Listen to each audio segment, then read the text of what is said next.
plus countries, including India. So the good part about this qualification is that it gives you a lot of flexibility in terms of finishing the paper. So we have like 13 papers in ACCA spread over 3 levels, and the number of attempts, I mean, the examination window is open, I think, 4 times in a year. 4 times a And year. yes, and you can just sit for how many examinations you want to sit for, like in every attempt, 1, 2, 3, 4 papers. So there is a lot of flexibility in this qualification as compared to the chartered accountancy degree that we have in India. So that is the one added advantage. The other added advantage is that the practical experience again is not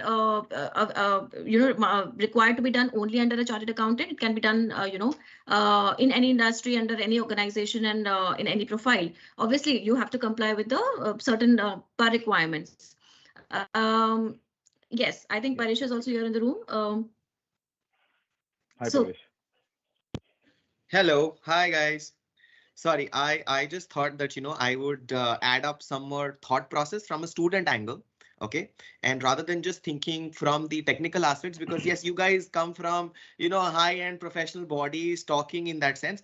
ये सोचो कि यार एक बच्चा है 12th grade में अभी है and he's confused कि कौन सा वाला course करना है, क्यों करना है, international course कि क्या requirement है. I think that is the most important question. And कैसे choose करें and what is it? So अब वो see उसके पास options बहुत सारे. पहला तो college वाला part है which we just covered in the previous session. Now the second side is, let's say he does not make it to SRCC Hindu Hansraj, or he has made it there but he has got time.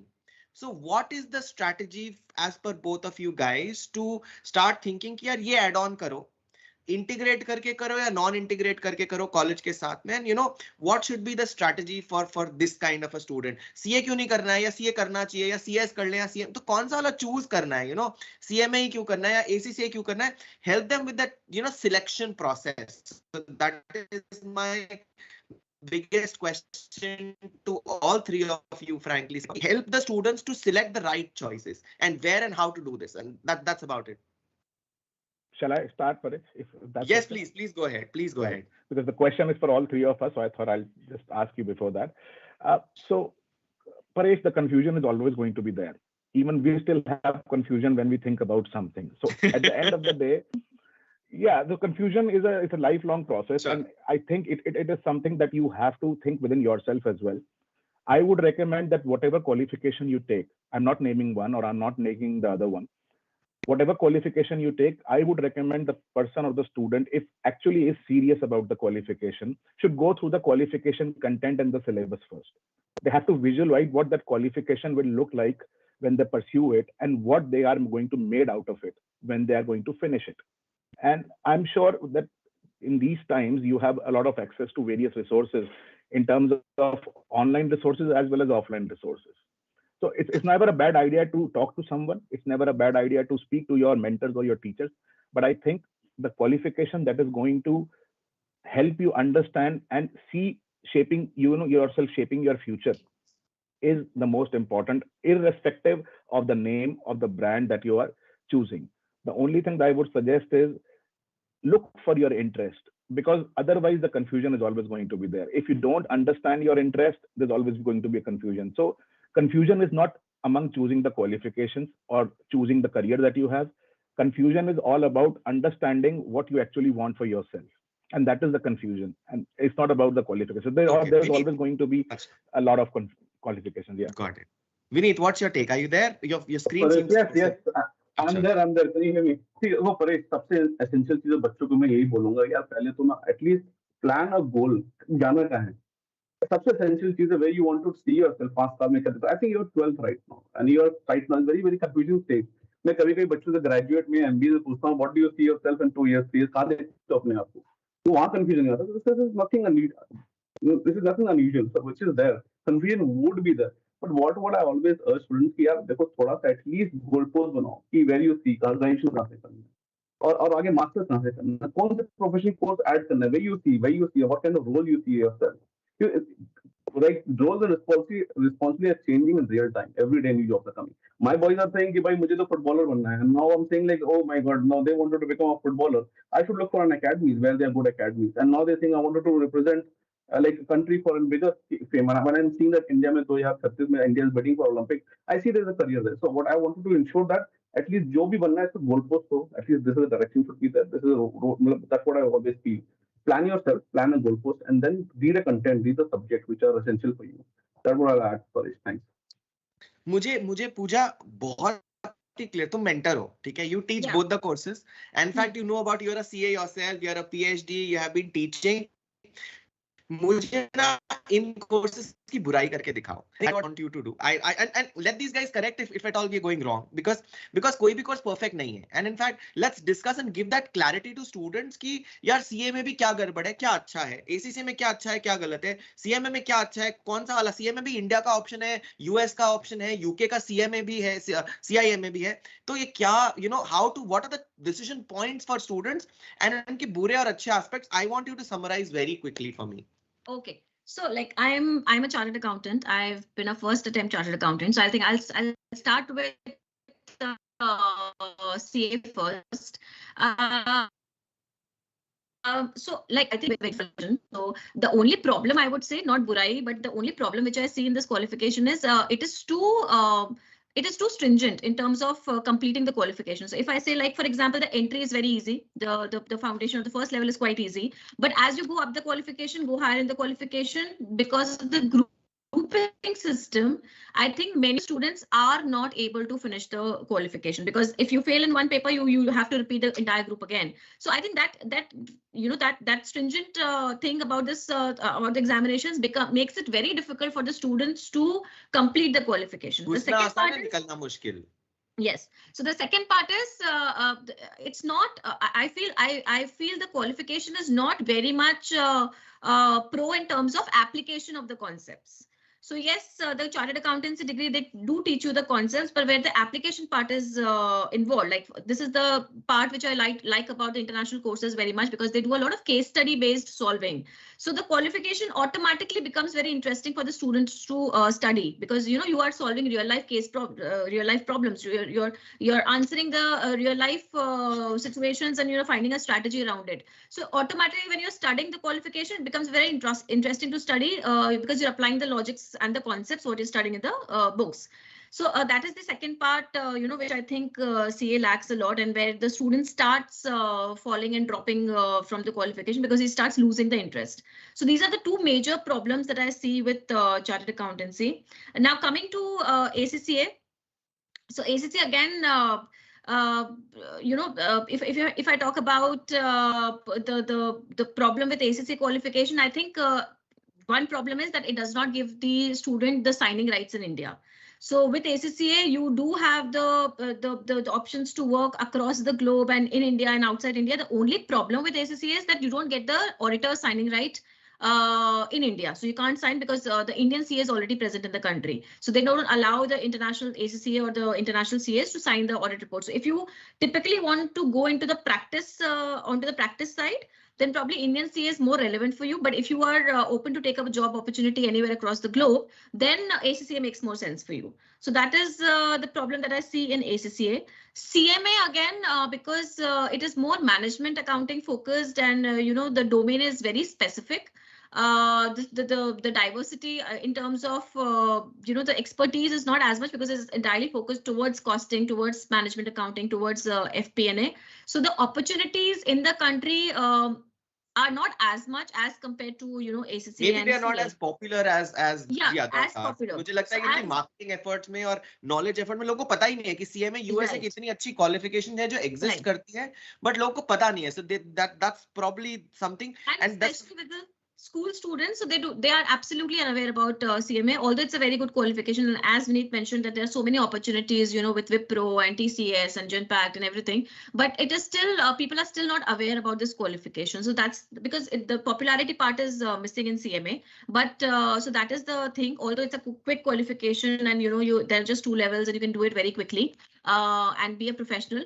But then again, I think it's not as popular as the remaining 2 qualifications. चलो मैं summarize करता हूँ, and then I'll take one word from, you know, both Rohan and Vineet very quickly because we are running against time. So मेरी नजर में देखो बहुत सारे प्रोफेशनल कोर्सेज हैं, और अगर मैं रिगर की या डिफिकल्टी लेवल की बात करता हूँ तो मुझे लगता है कि, you know, CA is very difficult to crack and complete, you know. तो मेरे लिए सबसे ज्यादा डिफिकल्ट लेवल है, जितना डिफिकल्टी लेवल है उतना उसका आउटपुट नहीं आता. सो मतलब मेरा कंसर्न ये है कि मैं बहुत जी जान लगा के पढ़ाई करता हूँ, बट उसके बाद भी मेरी जॉब वैसी लगती है जैसी कम मेहनत वाले बच्चे की भी लग जाती है. तो एक वो बहुत ज्यादा रिगर बट उतनी अच्छी जॉब मिलने का मिसमैच दिखता है मुझे वहां पर. ACCA is a very good combination of the two. It can be integrated with colleges. It has got 9 paper exemptions for various colleges. तो आप कॉलेज में जाओ, कॉलेज लाइफ भी अटेंड करो, कम से कम कॉलेज लाइफ के साथ में पढ़ाई करो, एक प्रोफेशनल क्वालिफिकेशन 3 साल में खत्म कर लेते हो, करके निकल जाते हो, and that's good. So that is a good part about ACCA. But ACCA का एक ही चैलेंज है कि इंडिया में अभी तक लोग इसको केवल एक इंटरनेशनल क्वालिफिकेशन की नजर से देखते हैं. बोलते हैं इंटरनेशनल CA, इंडिया के बाहर जाना है तो करो. इंडिया में जॉब अपॉर्चुनिटीज का नॉलेज नहीं है लोगों को. So this is really gaining popularity and lot of people are opting for ACCA, and there are a lot of jobs which are available and students should see and evaluate it. Also, I would say कि because there are 13 papers, so difficulty level फिर भी significantly higher रहेगा, right? As far as CMA is concerned, CMA के 3 variants हैं. India का CMA, UK का CMA और US का CMA. और इंडिया का जो CMA है वो classically costing driven Indian manufacturing companies के लिए रेलेवेंट है. यूके वाला है वो बहुत ज्यादा रिगरस है, बहुत ज्यादा कॉम्प्लिकेटेड है, उसमें बहुत सारे पेपर्स हैं और उसकी वजह से उसका रेलेवेंस कहीं ना कहीं मुझे लगता है कि थोड़ा प्रॉब्लमैटिक है. जो यूएस वाला CMA है वो छोटा है, कंडेंस्ड है, प्रिसाइज है, फोकस्ड है, टू द पॉइंट है, राइट? बट बहुत ज्यादा स्पेसिफिक है, लोगों को इसके बारे में नॉलेज नहीं है, and people, that's why we got them here today this time. This the first time probably we called them because we wanted students to know कि CMA करके एक बहुत अमेजिंग क्वालिफिकेशन है जो एग्जिस्ट करती है, बहुत अच्छी जॉब अपॉर्चुनिटीज है, और it is only 2 papers. So I think it is only 2 papers, so it's very quick and easy to clear. Problem ये है कि यस ऑफ कोर्स इनकी जॉब अपॉर्चुनिटीज, बिकॉज अभी अवेयरनेस कम है तो जॉब अपॉर्चुनिटीज कम है, right? So they are yet to create that that vibe in the country for people to say अरे CMA चमक रहा है, so that CMA shining story is what it is. But this is how I see this entire thing कि जितने भी students हैं, they can think about these courses, they have fantastic options, but I'll just let both Rohan and Vineet to put in one final word, and then probably we can wrap up this session. Add on, the success rate also is hugely high in these qualifications, and they are globally valid as compared to chartered accountancy, where the pass percentage is quite low. Pass percentage is much low. So yeah. Yes, Rohan. Thanks, Pooja, Paresh, for adding to this, and really insightful thoughts you gave it to us. So see, देखो सबसे essential चीज परेश पूजा ये है कि India में आए हुए में सिर्फ 4 साल हुए और 2 साल पैंडेमिक में गए, right? And over that area we have scaled up to 17,000 number, and we going double every year. और सबसे the second essential चीज क्या है कि like what most important to us is matter like how quickly we reach, and दो level हैं, there is no exemptions, or we are trying pushing our left right hard just to ensure that we are quite visible at corporate sector. We have a special team who are creating a lot of awareness in corporate, so we will ensure that happens. Thanks for the feedback. Okay, Rohan. Yeah, Paresh, so just a couple of things, just to build upon what Pooja has said about the signing authority. So I just wanted to let everybody know that according to us, statistics, only 95% of the people, all the 95% of the people actually go for a job who are a CA qualified, and only 5% of the people set up their own shop to provide consultancy services. The second part that I wanted to say is that ACCA is a qualification which is mile wide and mile deep. So you become a holistic finance professional and a leader rather than just becoming, knowing one part of the management or the finance or the accounting. And that is where the ACCA qualification stands out, because it makes you a holistic professional rather than just making you a finance professional or an accountancy professional.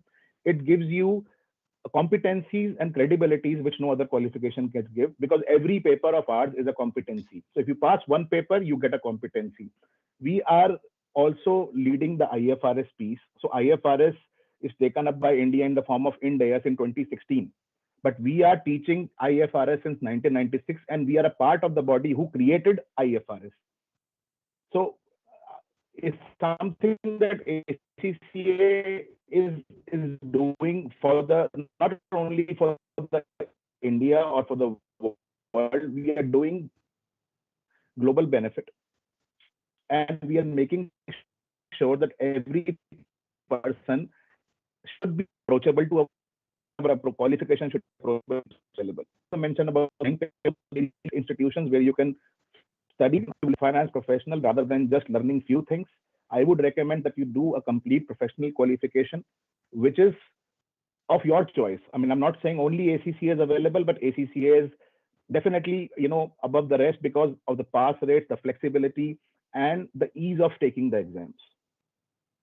So that is it from my side. So thank you so much, guys. I think it has been wonderful talking to you guys.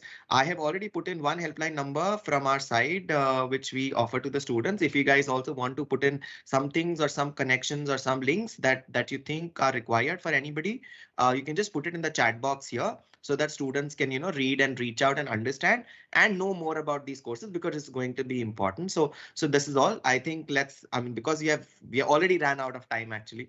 So I think we'll pass it on to the next session.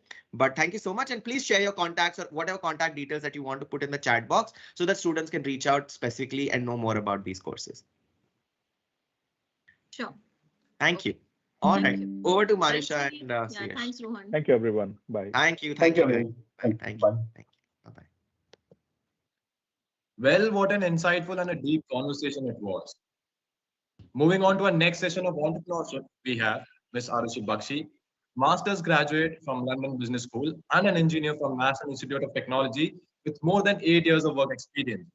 Also experienced working at the founder's office at Foxy and senior manager at Zomato as well. Secondly, we have Dr. Sarthak Bakshi here with us, recipient of Forbes 30 under 30, Entrepreneur 35 under 35, Asia 140 under 40, CEO at Healthcare, an investor, a mentor, and an advisor. It's an honor having these experts here with us today for this session. To moderate this session, I would like to invite Mr. Tushar Saini back to the spotlight.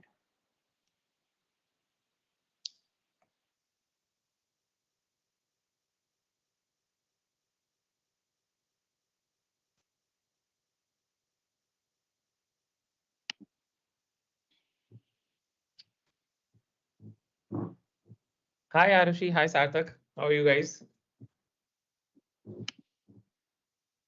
Hi Tushar, thank you for having me on the conclave. How are you? Thank you for joining us, Arushi. Very good, very good. Is Sarthak also going to join? Is he joining? Must be. Okay, anyway, meanwhile. So thank you everyone for joining in this session. We are going to talk about entrepreneurship a lot, and what has started happening now. A lot of young students are very excited about getting into the space of entrepreneurship because of multiple reasons. Because, now this thought and idea of being an entrepreneur has become very cool and exposure has increased a lot. Startups have come into the mainstream. People have started talking about startups a lot. Shark Tank has been launched because of which it has become the talk of the town, and every common household is talking about कि क्या नया business कर सकते हैं या क्या नया कर सकते हैं या फिर क्या startup कर सकते हैं या कैसे entrepreneur बन सकते हैं. So we have two wonderful guests who are going to talk a lot about startups, and they're very accomplished in their respective field and very fit to talk about topics like these. So Arushi, meanwhile, Sarthak is joining us. I would just quickly, want to understand from you कि आपने दोनों sides देखे होंगे. आपने job की side भी देखी होगी, आपने स्टार्टअप की साइड भी देखी होगी. आपने नॉर्मल कॉर्पोरेट्स में भी काम किया होगा और आपने स्टार्टअप्स में भी काम किया होगा. So what I want to basically understand is कि why is startup as a concept growing so much, and what is that कीड़ा that everybody wants to be an entrepreneur, या फिर क्या मजे हैं उसमें जो normal job में नहीं है that everybody want to get into that area? Absolutely. So, of course, कीड़ा तो है ही आजकल. Everybody wants to be an entrepreneur. I think one of the reasons maybe this whole field is really sprouting up is, of course, that it has a glamorous factor to it. In a way, if you look from the outside, when you're on the inside, you realize that it is way less glamorous. But on the outside, first looking at your first question, it looks very glamorous. It looks very hunky-dory. You are out there, you have the freedom, you have all the freedom to actually go out, do whatever you want. You have the freedom to, you have the freedom of your time, you have the freedom of your vision. And I think that is, plus shows like Shark Tank, plus honestly, last 3 years, we saw a very good funding cycle. So all of that was a major influencing factor in the entire country, even though today, in terms of numbers of startups, India as a country is much lower than the number of startups we still see on the valley side. But I think last 3 years have played an instrumental role in changing the landscape of startups. Changing the whole landscape of startups here. The number of funds that have been raised, like in 2021, more than the amount of funds that have been raised, the amount of the number of startups that have been launched. So I think all of those reasons and the whole glamour part of it, how much ET, how much COVID also sort of catapulted the whole startup ecosystem. It catapulted the whole digital ecosystem. So I really think that those are one of the reasons that sort of influence youngsters to join startups. But having said that, it is not as glamorous as it seems. The amount of hard work that goes behind is endless. So most of the founders, they do face uncertainty in vision, uncertainty in figuring out what will do well, uncertainty in raising the next round. So it is way harder than it looks, from raising funds to aligning the vision with the entire team. You have to be convinced, and you have to convince the entire team. So I think the ball game is very different. I've been on both sides. On corporate, growth is slower, but it is absolutely more stable. You have an assigned task, you have an assigned mentor, you have an assigned responsibility. While in a startup, in one way you have more responsibilities. You play multiple hats. One day I have also made the office of my startup, of the leadership team I'm the leadership team of the startup I'm in right now. So from even constructing the office to speaking to investors, I've literally I've done literally everything in last 1 year. So there are pros and cons to both. So it totally depends upon your risk appetite and how much are you willing to really put in. So it is really passion dependent more than anything else. All right. Okay. Amazing, Arushi. So Parisha, you are also here with us. So what I would want to do, guys, is that I would just want to first discuss a couple of misconceptions, a couple of myths, or a couple of very common questions of students, and then we'll move to the career part. So Parisha, I'll come to you. So Parisha, one thing which typically you would also hear from a lot of students is कि how they would have planned their career. So they would say कि पहले हम पढ़ेंगे, फिर हम एक MBA करेंगे, फिर हम एक जॉब करेंगे 2-3 साल तक, उस जॉब से जो हमारे पास पैसा इकट्ठा हो जाएगा, फिर हम जॉब छोड़ के स्टार्टअप करेंगे. So I think this would be common question and common thought process. Arushi, you would have also observed this. So what do you think, Paresh sir, is the reason behind this, and do you think it actually works? Do you think it doesn't work at all? So see, थोड़ा सा complicated situation है, क्योंकि जो उनके पास precedents है ना, वो हमारे जैसे लोगों के हैं, और वो प्रेसिडेंट्स हमारे जैसे लोगों के जो who studied, हमने SRCC वगैरह गए, फिर हम लोगों ने जाके MBA किया, इंटरनेशनली काम किया, because that is the journey of India as a country. जब हमारे घरों पे पैसा नहीं था, we did not have financial independence to do all this at that age, so आपके पास सारे examples वही हैं कि people went to best colleges, did this, built some financial stability, and then decided to do this. तो सबको लगता है यही एक right तरीका है, right? But ये इसलिए नहीं हुआ क्योंकि ये करना चाहिए था, इससे हमारी learning हुई. ये इसलिए हुआ because हमारे घर में पैसे नहीं थे, so I think that's the biggest problem. Unlike today's Indian story and Indian situation, जहाँ पे वैसे भी वो jobs नहीं है जो होनी चाहिए, right? Job market is very dried down. Entrepreneurship has become a mainstay. There's a big difference. Plus financial independence of freedom बच्चों के पास है. So ये जो learning curve है ना, मतलब I can tell you that what I learned in my job, मुझे literally unlearn करना पड़ा जब मैं startup करने लगा. So एक separate journey है. So it is not that job. अच्छा, इसमें दो complications और है. This job journey, for example, आप चलो ग्रेजुएशन तक तो ठीक है, हो जाता है, करना भी चाहिए, you should do a good graduation. उसके बाद का प्रॉब्लम आता है if you go for an MBA and if you're going for a top shot college, then it is very expensive. So you're spending, India में भी you are spending at least 30 lakh rupees, और बाहर जा रहे हो तो spending a crore plus. और वो करने के लिए आप क्लासिकली लोन लोगे. अगर आप लोन लोगे तो लोन लेने के बाद आप MBA करके फिर जॉब करोगे, 5 साल तक आप लोन को रीपे करते रहोगे, तब तक तो आपका सेविंग आया ही नहीं, राइट? उसके बाद then you'll get into a committed relationship, marriage, whatever, family and everything, and then you would want that stability. So मैं कल भी एक स्टार्टअप से मिल रहा था, और वो उसी कंफ्यूजन में फंसा हुआ है कि अब तो मुझे स्टेबल इनकम चाहिए, अब तो मैं 1.5-2 लाख रुपए 3 लाख रुपए महीना कमा रहा हूँ, I want to have this continuously, and अब वो स्पाइरल है. So then वहां से छोड़कर आना और तब स्टार्टअप करना is so more difficult. So and India is now becoming the land of young age startups. तो आप जल्दी शुरू करो, कोई प्रॉब्लम नहीं है. मतलब इनफैक्ट आज आईआईटी में बच्चे जाते हैं, कॉलेज में शुरू करते हैं. हमारे कॉलेज में ऐसा करते हैं. मतलब you know that GCC is known for creating. अभी we have J Soni, we can call him right here. He was crying in my room and today he is pitched at Shark Tank. Right, he is a mentor at IIT Bombay and IIT Bombay में professor है. Right at the age of 19. So imagine that बच्चे आज ये कर रहे हैं. You know, we know so Aditya, you know, Fard Ventures. We have, you know, seen him studying at college में शुरू करते हैं. हमारे कॉलेज में सुखदेव मतलब in Delhi University. Fard Ventures शुरू किया. Today he's an investor. He's teaching at NUS. At the age of crying in my room for 25 years of age. तो age is no longer a bracket. वो जो journey है ना, वो आप कभी भी शुरू करोगे, उसमें 4-5 साल लगने वाले हैं. तो why not start early? So this is my view for every student that अगर आप entrepreneur बनना चाहते हो, graduation के साथ शुरू करो. Pass and start the journey very fast.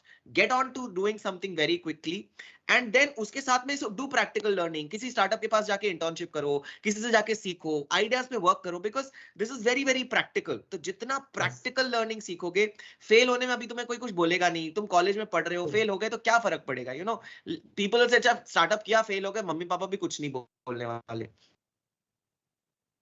मेरी एज पे आके सोचो, मार्च की एज पे आके सोचो, after 30 there's a lot of pressure कि सक्सीड होना ही है. आज you know हम लोगों के पास ये चॉइस नहीं है कि यार हमारे तो बच्चे हैं यार, we have to feed them. We can't live without feeding them at all. So we have to tell them भाई फीड में करना ही है. तो हमारे पास तो ज्यादा प्रेशर है.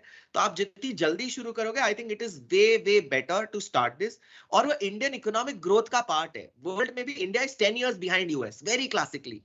तो जो यूएस में आज से यू नो प्रीवियस जनरेशन में होता था, वो अलग लेवल पे. अब हम आज उस पॉइंट पे आके खड़े. US is happening very different now.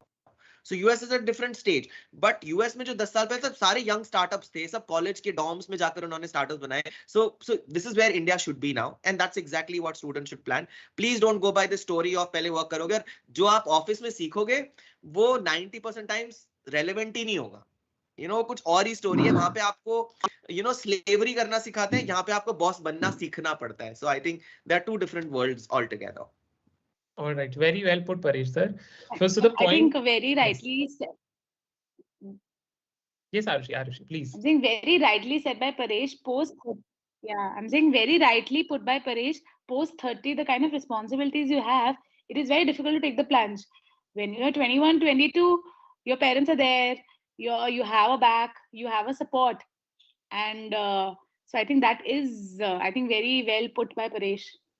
Older you grow, older you have responsibilities, older it is more difficult to take the plunge for sure.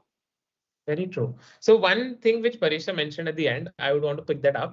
That Paresh ने बोला कि सबको ना, and one very common conception is कि यार हमें ना किसी के अंडर काम नहीं करना, हमें खुद का बॉस बनना है. And मुझे ना 9 to 5 जॉब नहीं चाहिए, and इसीलिए मैं स्टार्टअप करना चाहता हूँ ताकि मेरे पे कोई बॉस ना करे. So Arushi, what are your thoughts on this? And what would you know make these students understand that how is different from that 9 to 5? इसमें reality is in a job आपका एक बॉस होता है. In a startup आपके सब bosses होते हैं. आपको employees का भी ध्यान रखना है, आप investors का भी ध्यान रखना है, आपको customers is also first. So I feel you know it seems glamorous from the outside for sure, but everybody is your boss. Ultimately you have to give their salary, right? And here it's a very different ball game. But as Paresh said, better it is. यहाँ पे लेकिन सब आपके investors आपके boss हैं, आपका जो employee है वो भी आपका boss है. Every single day you face some issue of one employee, or have some attrition happening. You are the one who is supposed to get the replacement. Investor is constantly auditing your books. So सब boss हैं यहाँ पे. What do you think, Paresh? अरे मतलब बहुत ही मजेदार है. I really Because think as I said, this is true 100% कि you can't be your own boss, but then you are still your own boss. So yes, you know मतलब actually सबको गाली देने का हक हो जाता है। आप जैसे ही स्टार्टअप फाउंडर बनते हो तो सब आपकी गलतियां ढूंढने में लग जाते हैं, सब गाली देते रहते हैं लोग, हमारे को कुछ भी बोल के जाते हैं, and they just without thinking right any bloody shit about us on social media. ये वो कुछ भी बोलते हैं, ये तो फेक है, ये तो फर्जी है, ये तो वो है, whatever. But then the good part about it is that you still choose to do what you want to do.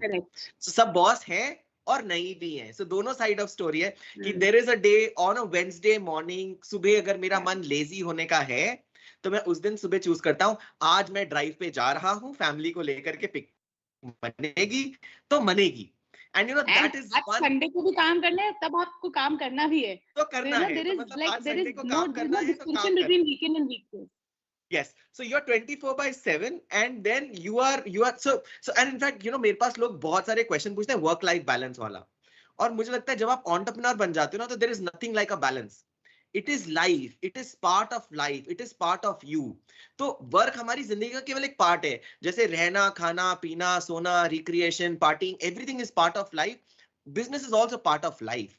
तो आप उसको लाइफ का पार्ट बनाओगे तो बहुत मजा आएगा।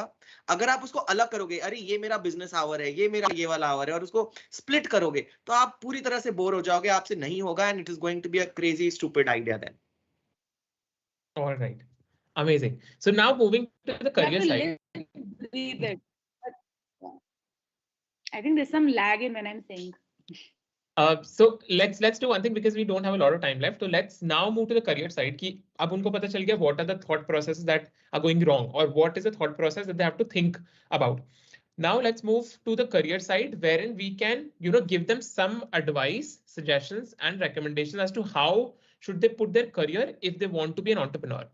So now it's a very clear that we want to be entrepreneur. But as a school student, as a college student, जो environment मिल रहा है वो वैसा नहीं मिल रहा है। स्कूल में you are said कि यार prepare करो, पेपर दो। कॉलेज में you go, you do a BBA, BCom, BTech, उसका भी एग्जाम देना है, एक सेट पैटर्न है जिसमें entrepreneurship is negligible or not available at all, exposure है ही नहीं। So what do you both of think कि how can a student start getting that exposure? क्योंकि जब तक वो exposure नहीं मिलेगा, वो अपने आप को उस direction में push नहीं करेगा, तब तक वो grow ही नहीं कर आएगा as an entrepreneur. So I think let's start with you, Arushi, and then we'll move to Paresh sir. So could you repeat the question? You said that how should a student? Yes. So वो जो entrepreneur बनने के लिए चीजें वो missing है. So how can a student either in school or in college or postgrad get those exposure to become an entrepreneur? In my opinion, there's only one way through which you only one way. One, read. You have to read a lot, read about what's happening internationally. If you get an idea, write it on paper, make a business plan, think, do proper SWOT analysis. You have to constantly read and be updated on what's happening in the particular industry that you are interested in. So that's number one. That's the effort that you will have to make yourself. Can you hear me? Yes. Okay. The fundamental important part is reading. You continuously read. You read about the industry. Go read on there's so many. In fact, now there's so much data available online. Read about it. Go read TechCrunch, ET Times. Read quality stuff on the industry you would like to be part of. So that's basic. And then find out the startups that are already working in this space. Speak to people who are already working in this space. Because reach out to people on LinkedIn. I think people have become extremely supportive. And people want to mentor young students now. I think it was probably not the case 10-12 years ago, but now the whole ecosystem has changed. There are people who are willing to tell their story. So reach out to mentors, find your mentors, read a lot, articulate your idea, write about it. I think that's phase one. And I'm sure every entrepreneur here has written down their ideas, done the SWOT analysis, mentioned their 4 C's, 3 P's, everything that you study in school and college. And it eventually helps in giving you clarity of what you're looking at, in understanding what is the problem that you're actually trying to solve. What happens in a lot of ideas, right? A lot of ideas come in your mind, but you don't know what is the monetization model of it. How are you really going to generate revenue out of it? How are you going to raise funds? What are the USP that you're looking at? So writing, I feel, fundamentally helps in giving you clarity what is the problem that you're solving. Are you actually creating the impact that you wish to create through the problem that you're trying to solve? So if I completely agree that we are not getting the kind of exposure, we are not getting the kind of people that kids need nowadays for mentorship, but you have to go and seek it. All right, very true, very true. Parisha, what are your thoughts? Okay, so I have a very diverse and a different opinion from this, because मुझे लगता है कि startup has been overhyped in the last few years. और ये एक government agenda के under, you know, because there are no jobs, it has been pitched as an idea that job नहीं है तो चलो स्टार्टअप कर लो, you know, and which is where the problem is. सारे कॉलेजेस आप जहां जाओगे आज के डेट में, हर कॉलेज अपने आप को एक इंक्यूबेशन सेंटर बताता है. हर यूनिवर्सिटी अपना एक इंक्यूबेशन सेंटर खोल के बैठी है, ई-सेल खोल के बैठे हैं, वहां पे वो 5 इवेंट्स करते रहते हैं और उस इवेंट के साथ में चीजें होती रह रही है. So I think that is exactly what is pitched to the students today कि भाई देखो हमारे पास तो स्टार्टअप इकोसिस्टम है, ये सब है, तुम सब स्टार्टअप कर लो, फिर एक इवेंट कर लो, 4 इवेंट्स अटेंड कर लो, 4 स्पीकर्स को बुलाते हैं एंड यू नो स्टोरी खत्म कर देते हैं. आस्क फॉर हेल्प, बिकॉज छोटी सी जगह में भी स्टार्टअप बनाया जा सकता है. कोई ऐसी बड़ी you know fancy incubation centre और लैबोरेटरी होने की कोई जरूरत नहीं है, बहुत ज्यादा पैसा होने की जरूरत नहीं है. गवर्नमेंट का जो ओवरली सोल्ड एजेंडा है उसको प्रोटेक्ट करना चाहिए. So it should be very clear कि it is not meant for everybody. Only if you have the gut and zeal to do it तो करो, नहीं तो मत करो please, otherwise it's a nonsensical idea. Okay, number 2, अगर आप करना चाहते हो तो एक्सपेरिमेंट करो. So start something, pitch an idea, don't just attend events and events, you know. So idea build करो, उसके ऊपर काम करो, उसको करके देखो, फेल हो जाओ कोई बात नहीं. So fail fast, fail often, fail as many times as you can, but do this and that will be the right approach. Plus, you know, join an institution which creates that kind of a thought process, जहाँ पे तुम्हें सोचना सिखाएं. You know, so most of the colleges today say अपना दिमाग मत चलाओ, जो हम कह रहे हैं curriculum में डालो. I mean, there are colleges which have, you know, which have said teaching entrepreneurship, but curriculum is still वही same पूरा. मतलब I don't want to name institutions, frankly, Tushar, and you and I teach entrepreneurship in our college, and you know we do things. I have been to other colleges जिन्होंने copy किया, entrepreneurship का course चलाया, but वहां पर वो entrepreneurship के नाम पे पढ़ा वही रहे. मतलब एक नॉन एंटरप्रेन्योर आपको आके पढ़ा रहा है how to be an entrepreneur. How do you expect that? So go to the right teacher. It is very important to study from the right side of people, otherwise आप गलत पढ़ के निकलोगे. So I think these are some things that student should be very much aware. और सबसे ज्यादा important है तुम्हें खुद करना है. मेंटरशिप, एडवाइस, गाइडेंस मिल सकती है, एनवायरमेंट मिल सकता है, but entrepreneurship is very very personal and it's very individualistic. So focus on that side. Okay, all right, lovely. So moving on to the last question that I have, let's assume that you know I'll be talking from the perspective of a class 12 student. मुझे लगता है कि you know I can be a good entrepreneur और मुझे entrepreneurship करने की इच्छा है, मुझे खुद का स्टार्टअप कुछ करने की इच्छा है. Now I am also aware कि not everybody can be an entrepreneur and there are high chances of failure. So what would be your advice to a class 12-year-old student who want to be an entrepreneur but also wants to have a safe career in case things don't work out? So if you could recommend right resources or right colleges or courses which that student can do and right steps in the entire process of career, you know, creation, what would be your recommendation on both these things? Let's talk to Arushi first.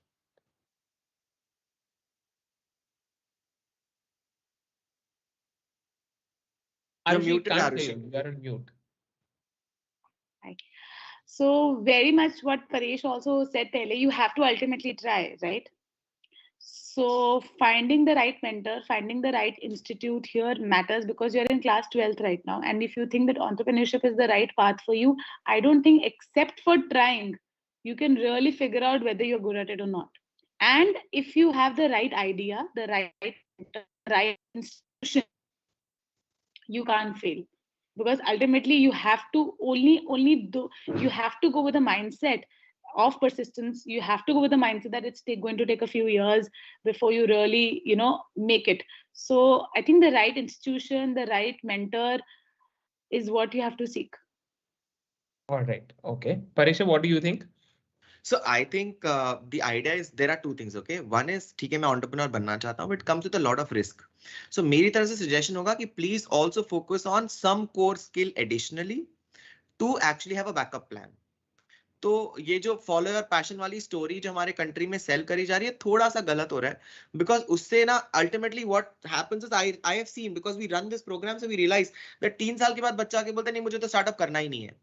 And then they have to really get down to rebuilding the skills and resources, and we have seen a lot of students choosing that. So it's okay to start a backup plan alongside. Ho sakta hai you may do a course on digital marketing and you become an expert at it, or you may become a marketing expert alongside. तो अगर business खुद का नहीं करते तो intrapreneur बन सकते हो, right? And intrapreneurship is itself a very big thing कि किसी कंपनी में एक किसी वेंचर को लीड करो या किसी कंपनी में जाकर के आप अपना इंडिविजुअल आइडिया बिल्ड कर सकते हो. So that is a very interesting aspect that students can evaluate कि आप जल्दी शुरू करो. So start early, start planning, you know, as we said कि कॉलेज के साथ शुरू हो जाओ, जैसे भी शुरू होना है उसके साथ. Sorry, start parallel.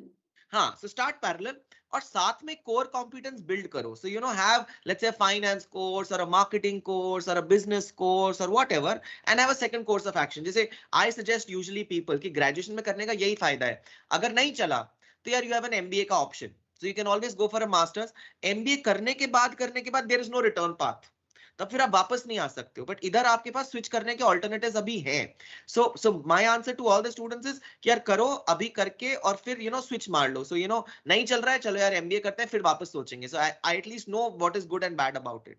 So this is one very very important thing. Acha college, please join GCEC. and that will be my suggestion to as many students as they are interested. Entrepreneur banna hai, please. We are the #1 college and we have been teaching entrepreneurship as a flagship course, and we have fantastic success stories. We have students going to Shark Tank, they're funded, they've raised money, they've been to national and international forum, won awards. So yes, why not? And there are other options as well. I am not demeaning anyone else. So please join as many, whichever college you like, but go through the journey. And I think एक बार कूदो, चलो, आगे बढ़ो, बाकी सब देखा जाएगा. Just be confident about it. Take the risk and go ahead. I think you're on mute. You're not audible, Tushar. You're muted.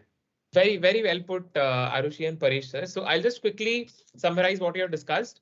Is that first, if you want to be a startup founder, you have to break that understanding of कि पहले हम job करेंगे, फिर हम ये करेंगे, फिर हम job छोड़ के startup करेंगे, because that might not work out in every case. And you have to take example from the current generation and not from the generation previous, because things have changed.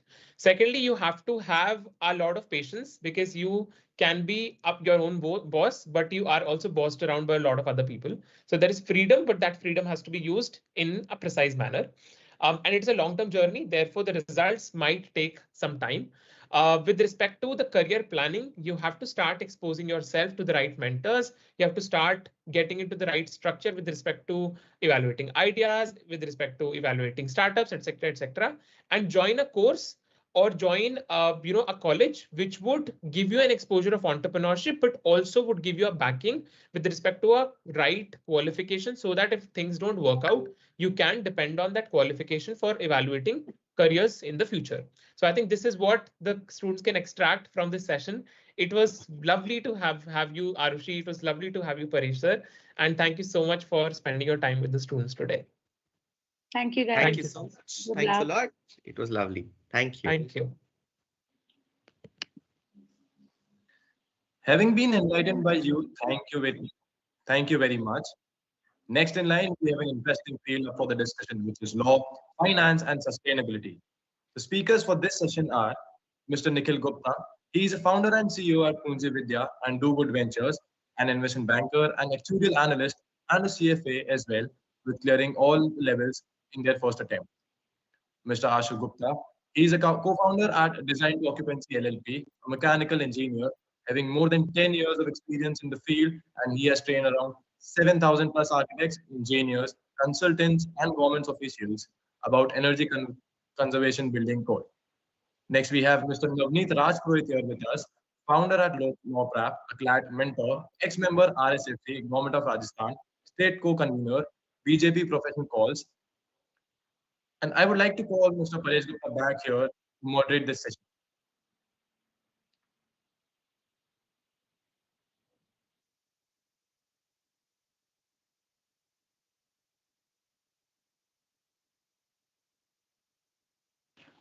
Hi, everyone. Sorry. Yes. And thank you so much. Can we have the other panelists also? So Nikhil is there, Ashu is there. Can I see Navneet as well? I am not able to see Navneet yet. Is Navneet yet to join? Looks like. Yes, sir. Actually, Navneet sir is joining in 2 minutes.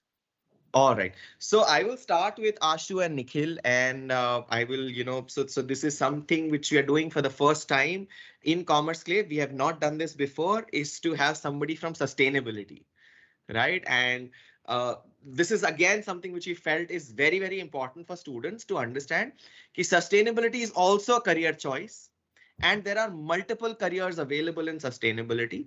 So why not evaluate a career in sustainability today? So it's such a new world, new thing. And I think that's why we have Ashu here, who is going to talk about sustainability as a career choice. So Ashu, I'm going to ask you, and see, this is a very diverse panel and we have very limited time.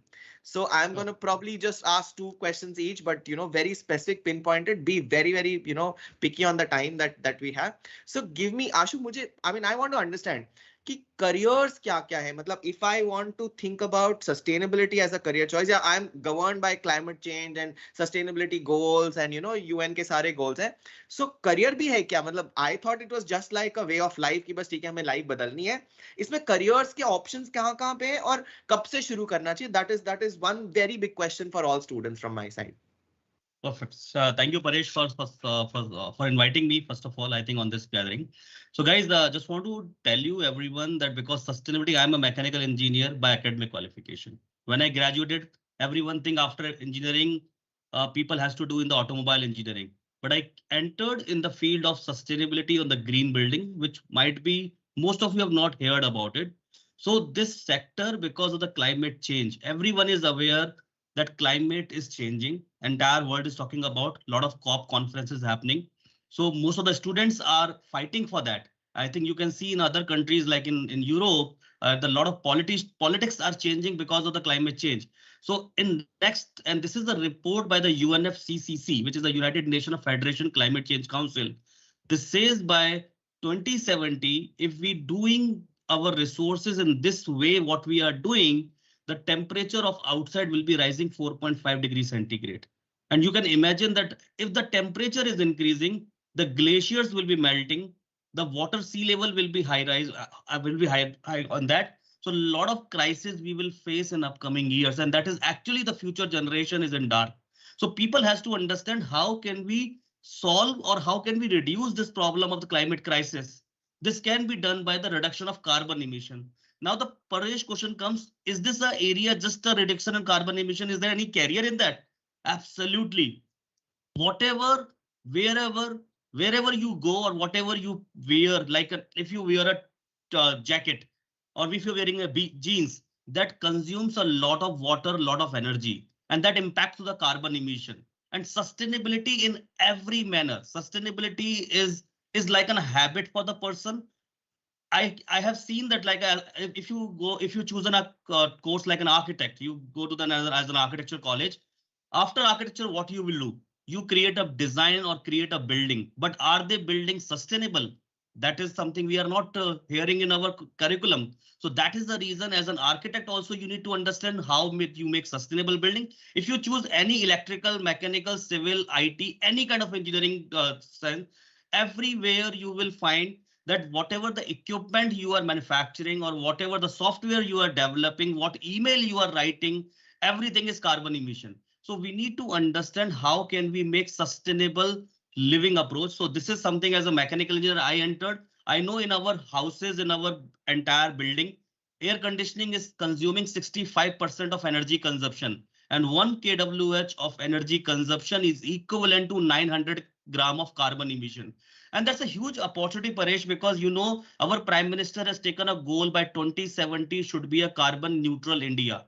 It cannot happen because we are a growing country. So it is only possible if all of us should start a sustainable construction, sustainable manufacturing, sustainable livelihood. So this is the area where you can make your career in any company. मैं थोड़ा सा interfere करूंगा आशु और मैं ना बच्चों के level से बात करूंगा because I think उनको जो जानना होगा ना वो I know that you know that what you're saying is absolutely wonderful, but मुझे समझना है कि जैसे मैं किसी कंपनी में जाता हूँ, right? ठीक है, तो ठीक है. तो डेजिग्नेशन या रोल क्या होगा? मतलब are there like environmental officers No. or are So- there like carbon officers? What are they called and what is that So career basically, called? there is a higher designation called as a CSO, Chief Sustainability Officer in every company.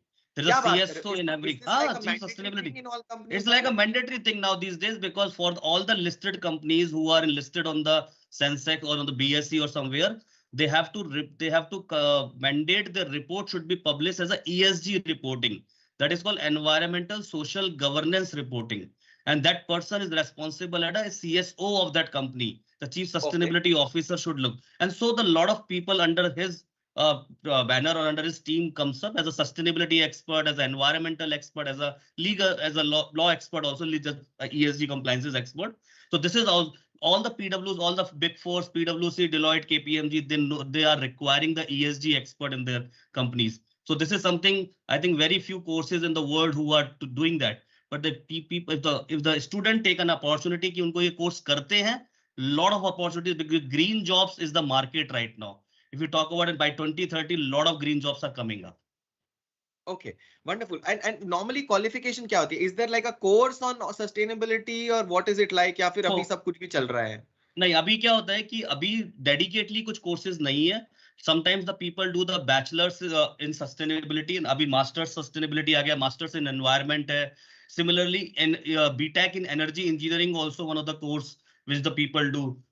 Now the climate finance is also came up, financing in climate change also come up. So there are several streams in that, but all together in every company the person required. Very emerging field, very new field. The people are not still aware about and it. I But heard that you're planning to start a program in sustainability very soon, if I'm not wrong. And absolutely, Paresh, absolutely. That is something we are going to do that. So because it is a need of the requirement, because as a company, I have a 150 engineers and architects are working, but I'm not able to find as a fresher comes from the college. They're aware about all those things. So we want that we should start up a course in that category. So the person should get aware about it. Wonderful. That is we are doing. Wonderful. Okay. I finally I have Navneet. And how are you? I'm meeting you after so long online also now. It's been technically years, Navneet, but it's such a pleasure to see you. And, same, Paresh. A very good afternoon. And I see CLAT is very well known to everybody. Law के options or opportunities सबको पता है. But कल I was meeting somebody and I get to understand that CLAT का exam pattern पूरी तरह से change हो रहा है, including the time. So it's now happening in December, if I'm not wrong. And the entire thing has changed. So from a June attempt, it has become December attempt. So latest updates क्या है CLAT के? Can you please advise the students कि क्या latest हो रहा है CLAT में? And you know what are the prep requirements now with the changed pattern and the changed setup?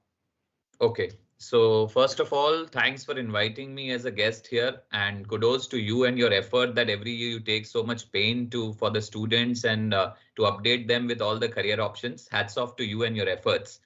And a very good afternoon to all the students. And you are a staple. I think there has been no Commerce Clave without you so far. I'm sure that you're just one man who has been there consistently, and we have only relied on you for legal advice. So right. I'm glad for it. Basically, I'm glad for it for guiding so many students through you. You've been the medium, and all the panelists also. Very good afternoon for all the panelists who have joined, and all the very good afternoon to all the students as well. Now, coming to the first question that you've asked, Paresh, yes, CLAT has undergone several changes in past few years. Basically, in 2020, CLAT changed its pattern. And previously, the pattern was of 200 questions that the students had to do in 2 hours of time. So since 2020, they've kept the time as 2 hours only, but the number of questions have been reduced to 150. So seeing that, the students first time got, really excited and happy about it, that we'll have 50 less questions to do in 2 hours. But then a real bomb was anyways coming. So then the CLAT authorities released the syllabus and the pattern, and they declared that now all the questions in the whole paper will be of descriptive kind. I mean, the answers will be obviously in a multiple choice question based, but they'll have all the detailed paragraphs in all the questions that they'll have to read, analyze, reason out and interpret and then answer. So basically, instead of making the paper tough, they thought of making the paper lengthy. And that was the reason they reduced the time limit from, they kept the time limit same, but reduced the number of questions from 200 to 150. So now you have 150 questions rather than 200. And out of those 150 questions, all sections remain same. That is one section English, the other one was maths, the third logical reasoning, legal aptitude, and the fifth was general knowledge. Now the change in pattern, the second thing what they've said that I've already said that the way they ask questions, they've changed. Now they'll have paragraphs and detailed content, which they'll have to read, analyze, and then answer. The logic behind that is because everybody understands as a good lawyer need to have good reading skills and analytical skills. So that is what they intend to test even in the students who are aspiring to join the national law universities. And hence they made the paper like this, that any person who can read the whole content, analyze and interpret it well should be the right candidate for NLUs. Now, as far as naming the sections, right, for suppose mathematics, they are calling it now quantitative aptitude.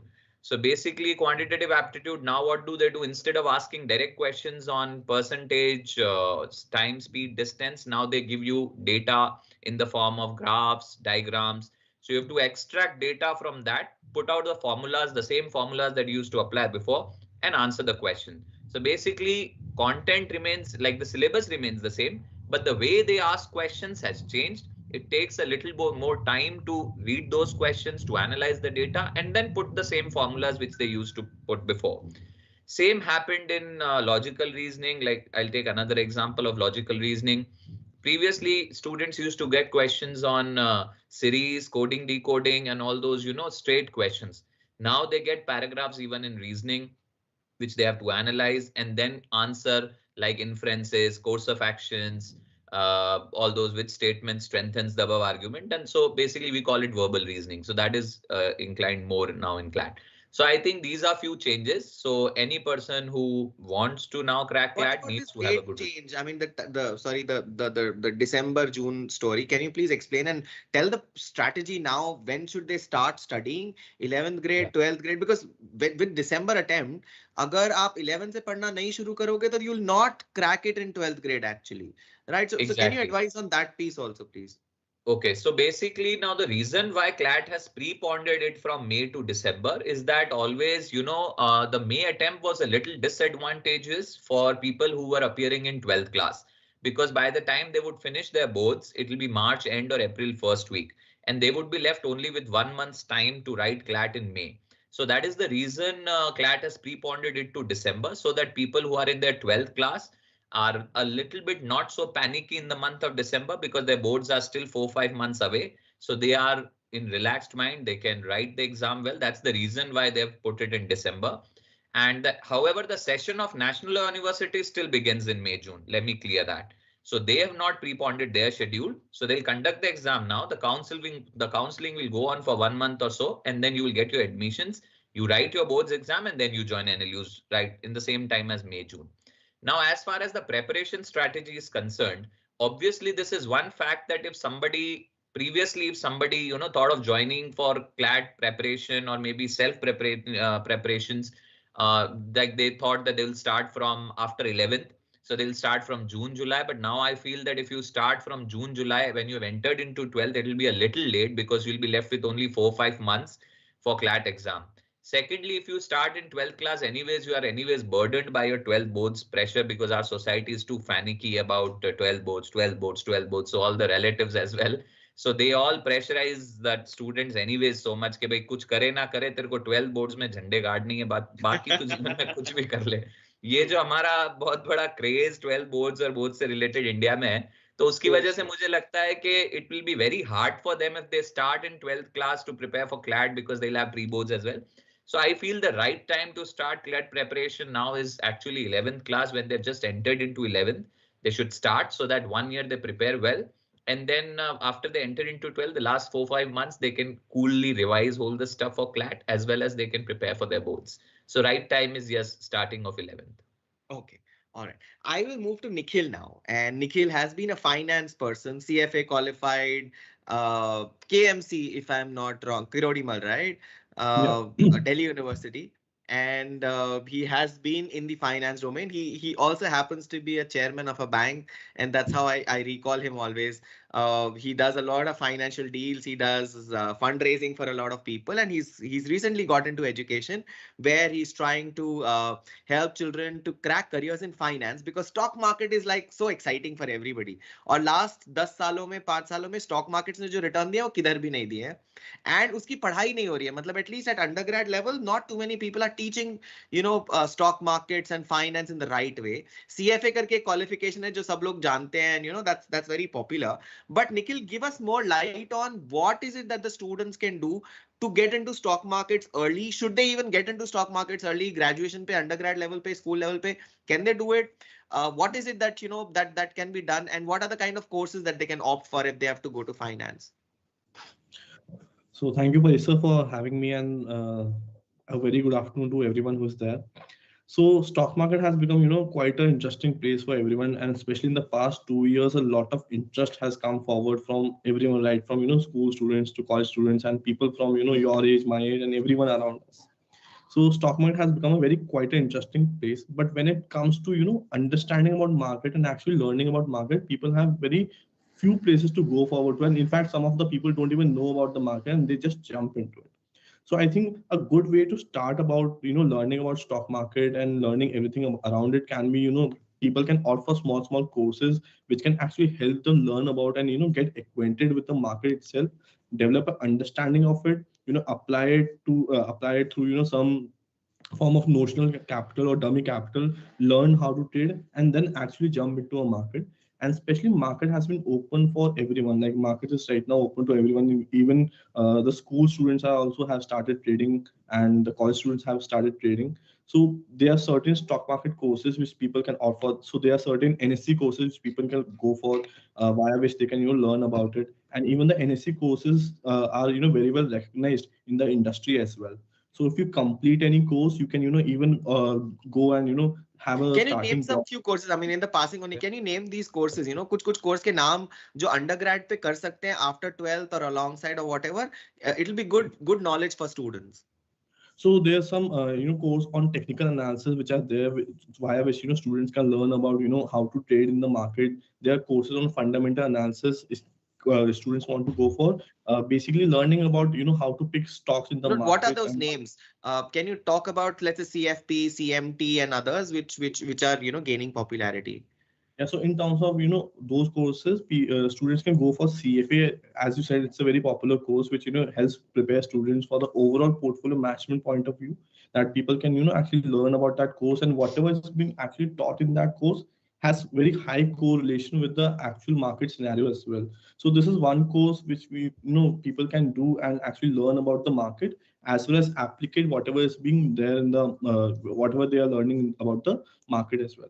Apart from this, apart from CFA, CMT is also one course which is hardcore, into technical analysis. Certified market technician, if I'm not wrong. Yes. It's a certified market technician, which actually which teaches how to pick trades via candlestick chart patterns and all those sort of things. So that is also one key course which can students opt for while developing their career in the stock market. If the students want to go on the advisory side, and if they want to become a financial advisor, CFP or CFP Chartered Financial Planner is another course which students can opt for and deliver their services as portfolio advisors to different retail and HNI clients. And short courses, what are the short courses by NSE? So there are several short courses which NSE offers specifically into technical analysis, in fundamental analysis, on derivatives, and so on option strategies. So there are certain different courses offered by NSE, in which they also provide a trading simulator as well, via which students can actually practice their trade, put their trades on the system, practice them, and apply whatever they are learning about the market as well. So holistically, it prepares students about the market with respect to the stock market. So what I understand is NSE के बहुत सारे छोटे certification courses हैं. They are like 5,000 rupees, 10,000 rupees, 20 hour, 100 hour, 50 hour courses which students can do.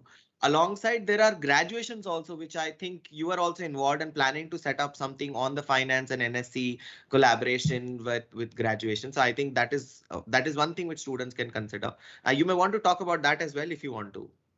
Sure. So we are actually, we will be running a course on basically bachelor's in financial market and trading strategies, where we will be teaching about, CFA along with, certain small courses delivered via NSC.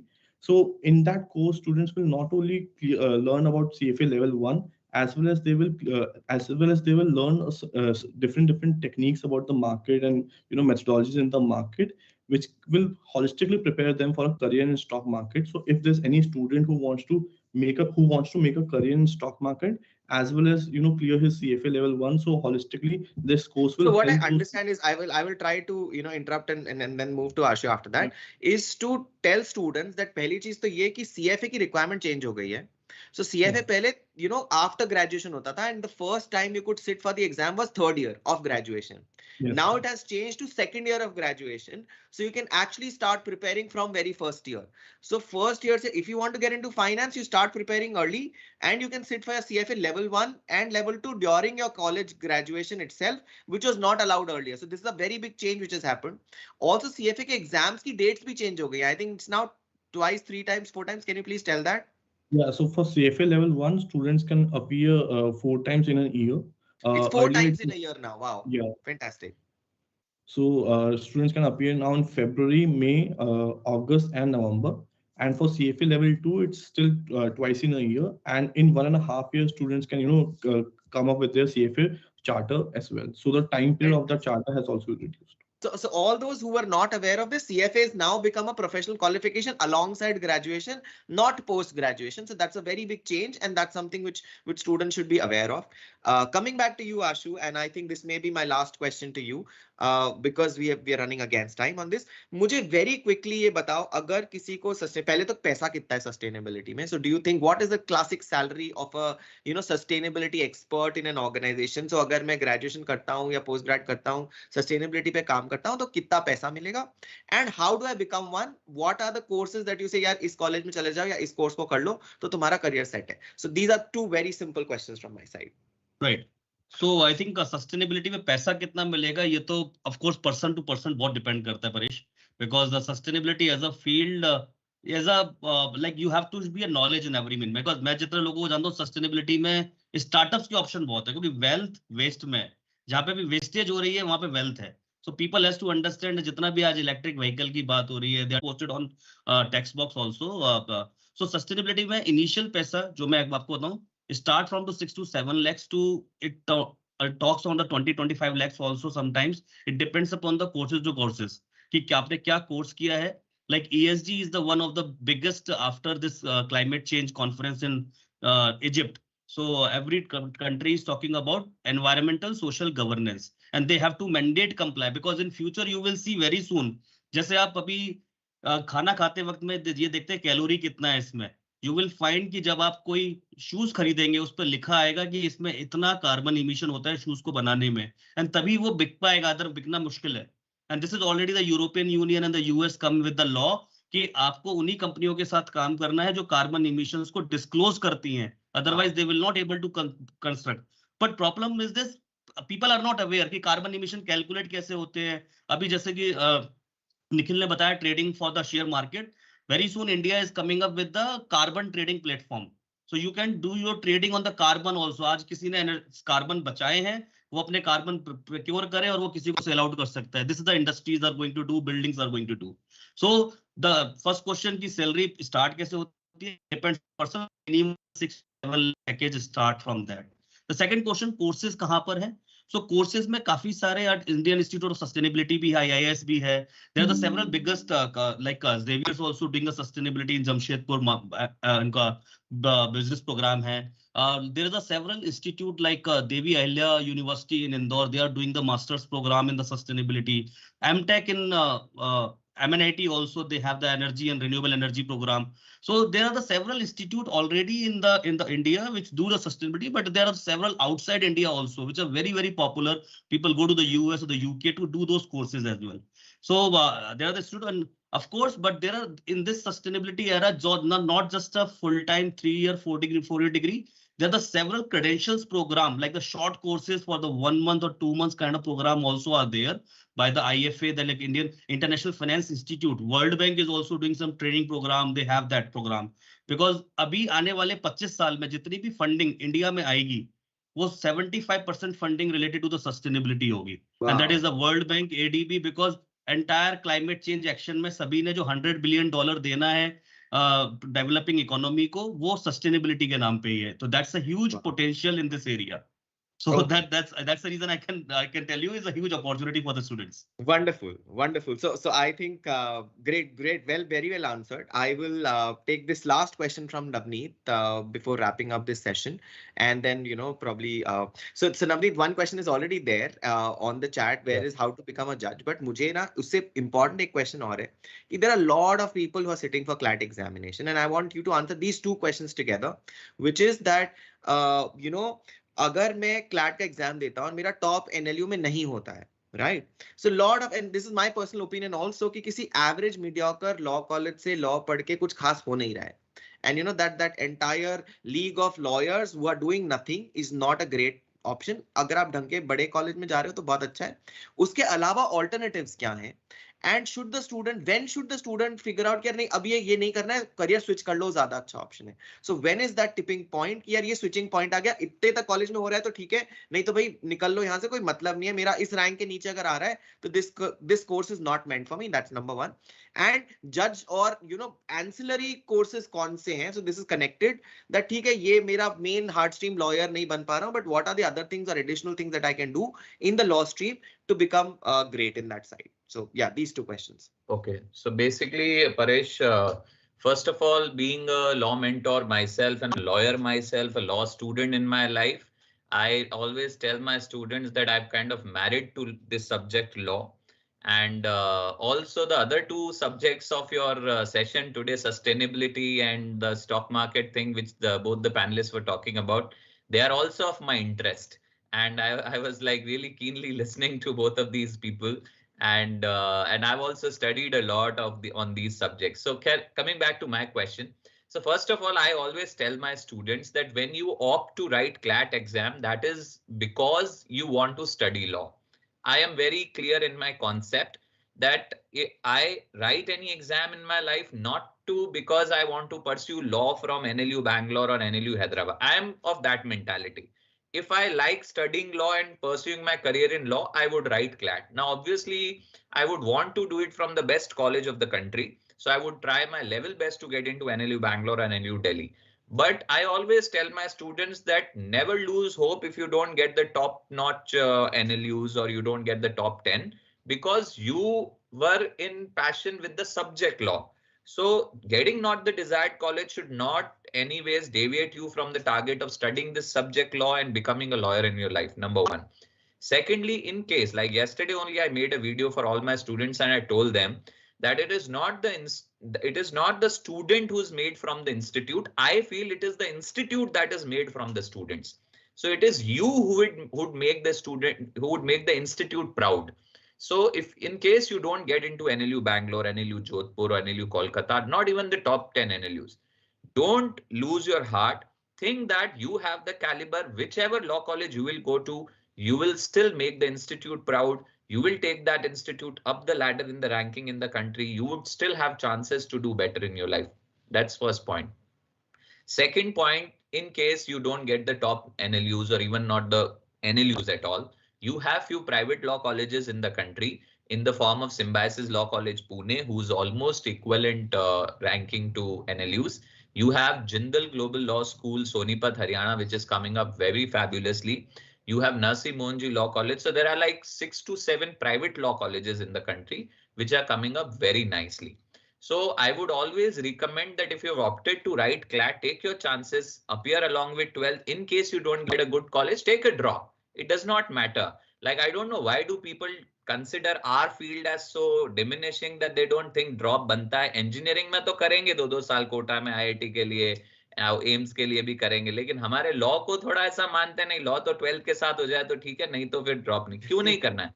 If you have not got the right college, take a year drop, prepare for 1 more year, try your best shot for NLUs. In case you don't get NLUs even then, do law, study law from any good private college that you're getting, and have a passion of becoming a good lawyer. Mind my words that all the leading lawyers, the current scholars in law in the country are not from NLUs.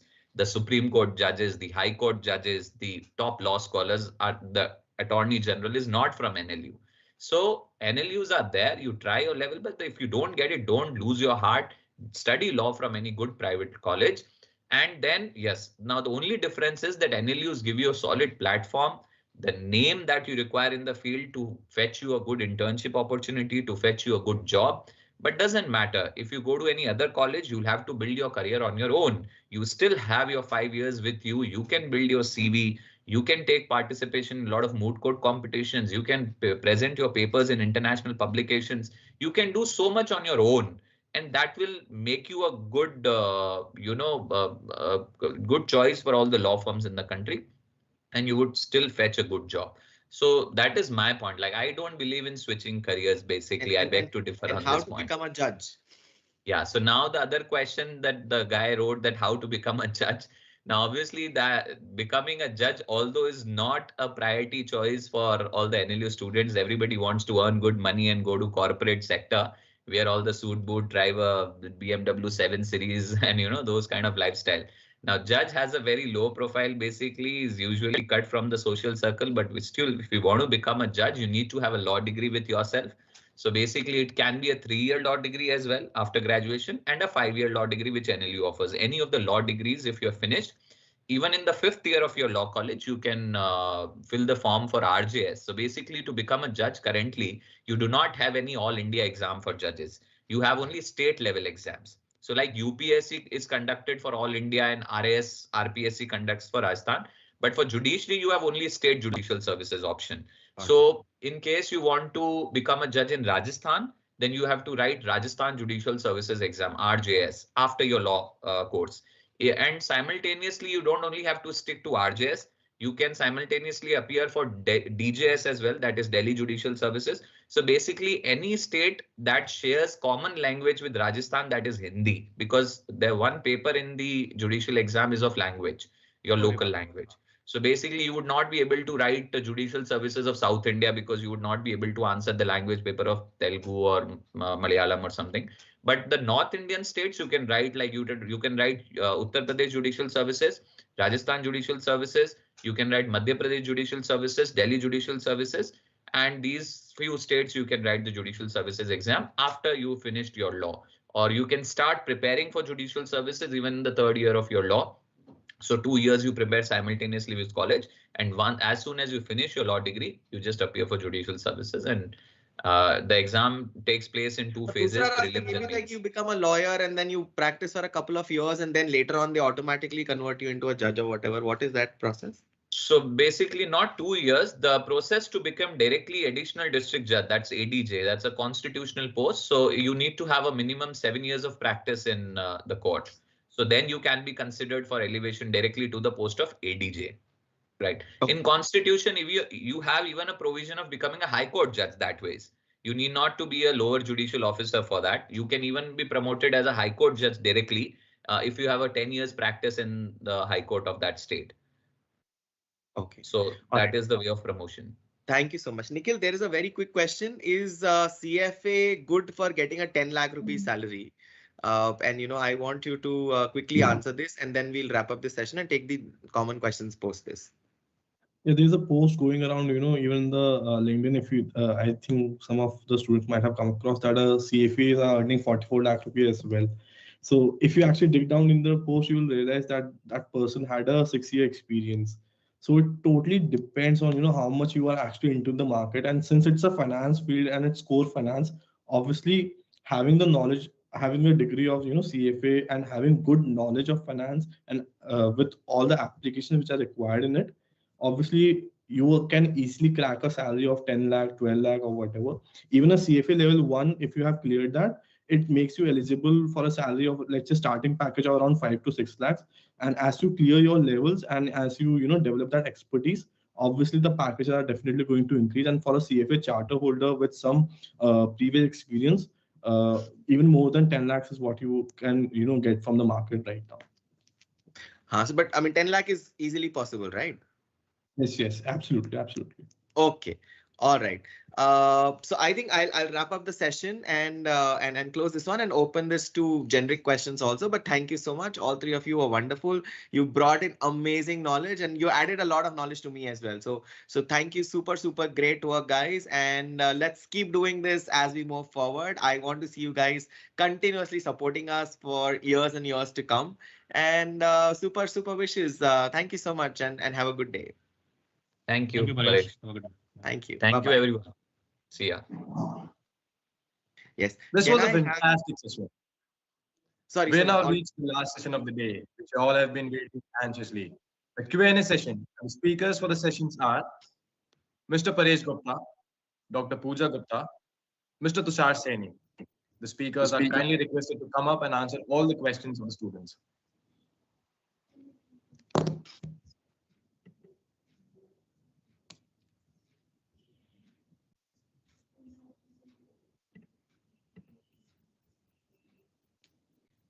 Okay. So I have a couple of questions at the moment. We can start answering them one by one and let's see what. So Tushar, would you want to answer this one? Is maths compulsory for BBA if like I want to study abroad? This is from Gurnur. It's maths BBA for maths compulsory for BBA. What else? If like I want to study it abroad. I mean both. So probably you can answer this question saying that is maths compulsory for BBA? In what colleges it is compulsory? For what colleges it is not compulsory? And if I want to go abroad, then is maths compulsory at all or not? So maths if we talk with respect to CUET, maths is compulsory for BBA. So there are a couple of good colleges in Delhi University which offer a BBA, including Shahid Sukhdev, and there are a couple of other colleges. So you can check the list of the colleges. So BBA would be compulsory. They would ideally require a BBA, a general test, and English for sure. If you want to consider CUET. If you are looking at other colleges maybe like Symbiosis, Christ, Narsimon Christ, yeah. Yes, all of them have their entrance exams. Entrance exams, two things which are definitely there in entrance exam is English and general test. So definitely, even if you're sitting for a general test, you should know maths, basic maths, not compulsory subject, but basic understanding of maths should be there. So if you have an option to choose maths, please do choose maths. But if you have already taken, if you've not taken maths, it is okay. You can still apply to a lot of colleges and a lot of courses, as it is not compulsory in certain other colleges, but in Delhi University it is. Okay. I will take this to Pooja that if in case any student is not able to clear any finance certification, then what she should look for as a backup plan. So for example, somebody is trying to do a CFP, CFA or something and not able to get these certifications. What could be a good backup plan? I think we could have had Nikhil also to add up this value, but you try and see if you can answer and I'll add up to this. Okay, so see, if you've started after 12th and if you got into the qualification and you're not able to finish it, like for example, if I take an example of CA, right? So there are many other professional qualifications which you can look after, chartered accountancy degree, and they do give certain exemptions. Not CA. We are talking about CFA, finance qualification. So I think Nikhil would be able to address this better. Okay, so let me answer this then. That see, if you are not able to do, let's say CFA, because CFA is complicated, you can opt for simpler programs. So in fact, believe me, NSC has variety. They have something called as NCFM and NISM, where the pass percentage is about 80-90%. They are very simple. You have to just spend 100-200 hours per certification. There are some 200 certifications like this. So you can go step by step. You may not aim for the most difficult one. You can aim for a simpler paper. So go for NCFM, NISM certification, NSC small certifications, 100-hour certifications. Go for them. Start with that. Then you can move for CFP. Then you can move for CFA later on. So I think, it depends. There are way simpler and see, understand, stock market is all about practice. We have started a NSE trading desk where students can actually just practice live trading through a mock NSE platform. So you can actually start thinking about that and practice and learn by real trading, and that's something which is a good backup option. So you can also do a BBA in finance alone. You can do an MBA in finance to understand finance. So finance is so much wide and open that if you're not able to clear a professional qualification, don't worry about it. There are too many alternatives available. Pooja, I think the question for you is the next one I would like to take. So, so the question says, what is better, ACC integrated with a bachelor's degree or ACC alone, that is after class 12th? Also, does it matter much in getting a job and a good salary? So see, we could not discuss this much during the session, but there are multiple modes of getting into the qualification. So one of the mode is through the university model, where the ACC qualification is integrated with the undergrad program. And so the benefit of this thing is that you get certain paper exemptions. Now, that depends upon the university. Like certain universities, they do have 9 out of 13 paper exemptions, which is the maximum in the country. Some others have 5, 7, depending upon the level of the academics that they're able to maintain there. The good part about it is, obviously, if given a choice, I think it is better to go to the. If given a choice, it is, I think, better to go with the integrated model, because they do give you paper exemptions, which makes it even more convenient and flexible for the student, you know. So if imagine you get a 9 paper exemption out of 13, it will be far more convenient and comfortable to the student. Also, does it matter much in getting a job? I don't think so. That has been our experience for the past 5-6 years. The ultimate thing that you have to do is to clear the P level successfully. So once you clear the P level, you are an affiliate and you become a member if you comply with the practical training part as well. Does it affect the salary levels? It does not affect the salary levels.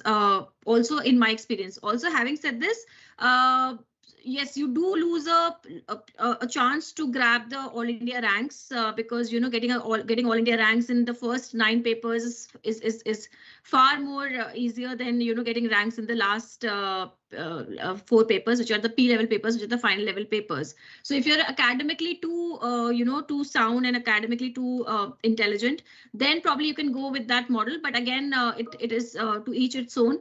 Yes, the 9 paper exemption model, it does give you the flexibility and the comfort to finish the qualification in a much simpler way. And it does not affect the jobs and the salary levels much. I will add up, because there are multiple colleges now which are offering this 9 paper exemption, but not teaching it properly.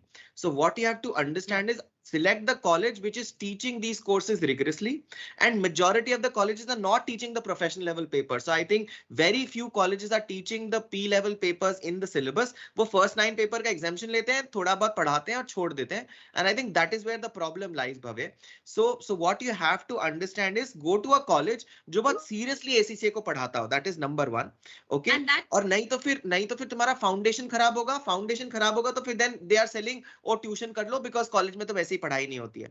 But college का advantage है, you will have a college life. So you will have something to learn. It will also act like a good backup plan. So अगर backup plan है तो अगर ACC से switch भी करना हुआ तो college की वजह से you can switch. Otherwise, if you're doing it privately, then switching becomes very, very difficult. So these are 2 advantages of doing the college model, but selecting the right college is very, very important. Otherwise, you will give up on this matter. Right. So you can look at the past results and everything while selecting the college. So success rate and everything you can look at. Okay. Is maths compulsory for BAF, Raghav? So Tushar, would you want to answer this? So BAF is a bachelor's in accounting and finance, which is offered by Delhi University, but there are very limited colleges that offer colleges which offer this course. If you refer to the CUET website, yes, maths is compulsory. So majorly to give you an understanding, all the BBA courses, BFA, BBA and FIA, BFA courses, all of them require mathematics. So you should have maths in class 12th. And while you're sitting for a CUET paper, you have to appear for your CUET maths paper as well if you want to apply to all these degrees. So मैं एक update दे देता हूँ कि with NEP ये सब BAF, BBF, BMS, BBS सब खत्म हो जाएगा. So ये 1 साल की story max बची है. उसके बाद everything will be called BBA only. So you cannot call all of these nomenclatures. It's a very clear directive. In fact, be very clear. कोई अगर universities को flout कर रही है और आपको नए year का admission दे रही है, तो हो सकता है वो UGC के compliance में ही ना हो और वो degree cancel हो जाए.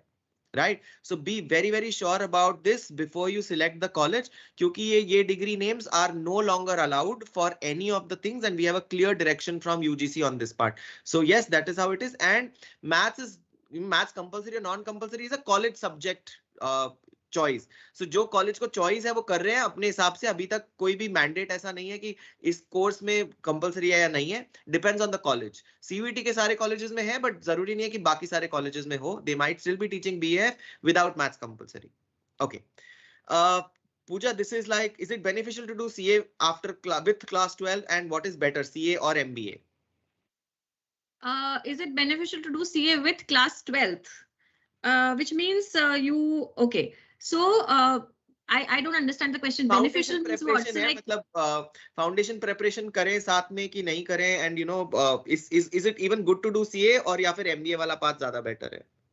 See, again, depends on your career goal, what you ultimately wish to do. See, MBA, please understand, you will do it only. So you will sit for CAT only once you're in your third year of graduation, right? So if I have to plan my career and if I wish to pursue MBA eventually, I would still not want to waste my 3 years, of graduation and do nothing.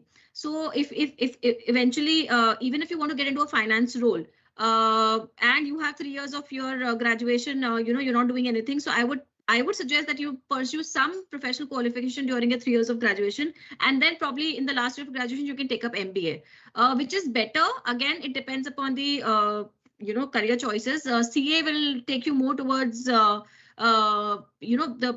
global profile. So you'll learn taxation, audit, and you'll learn accounts and everything. MBA will eventually take you towards the management side. I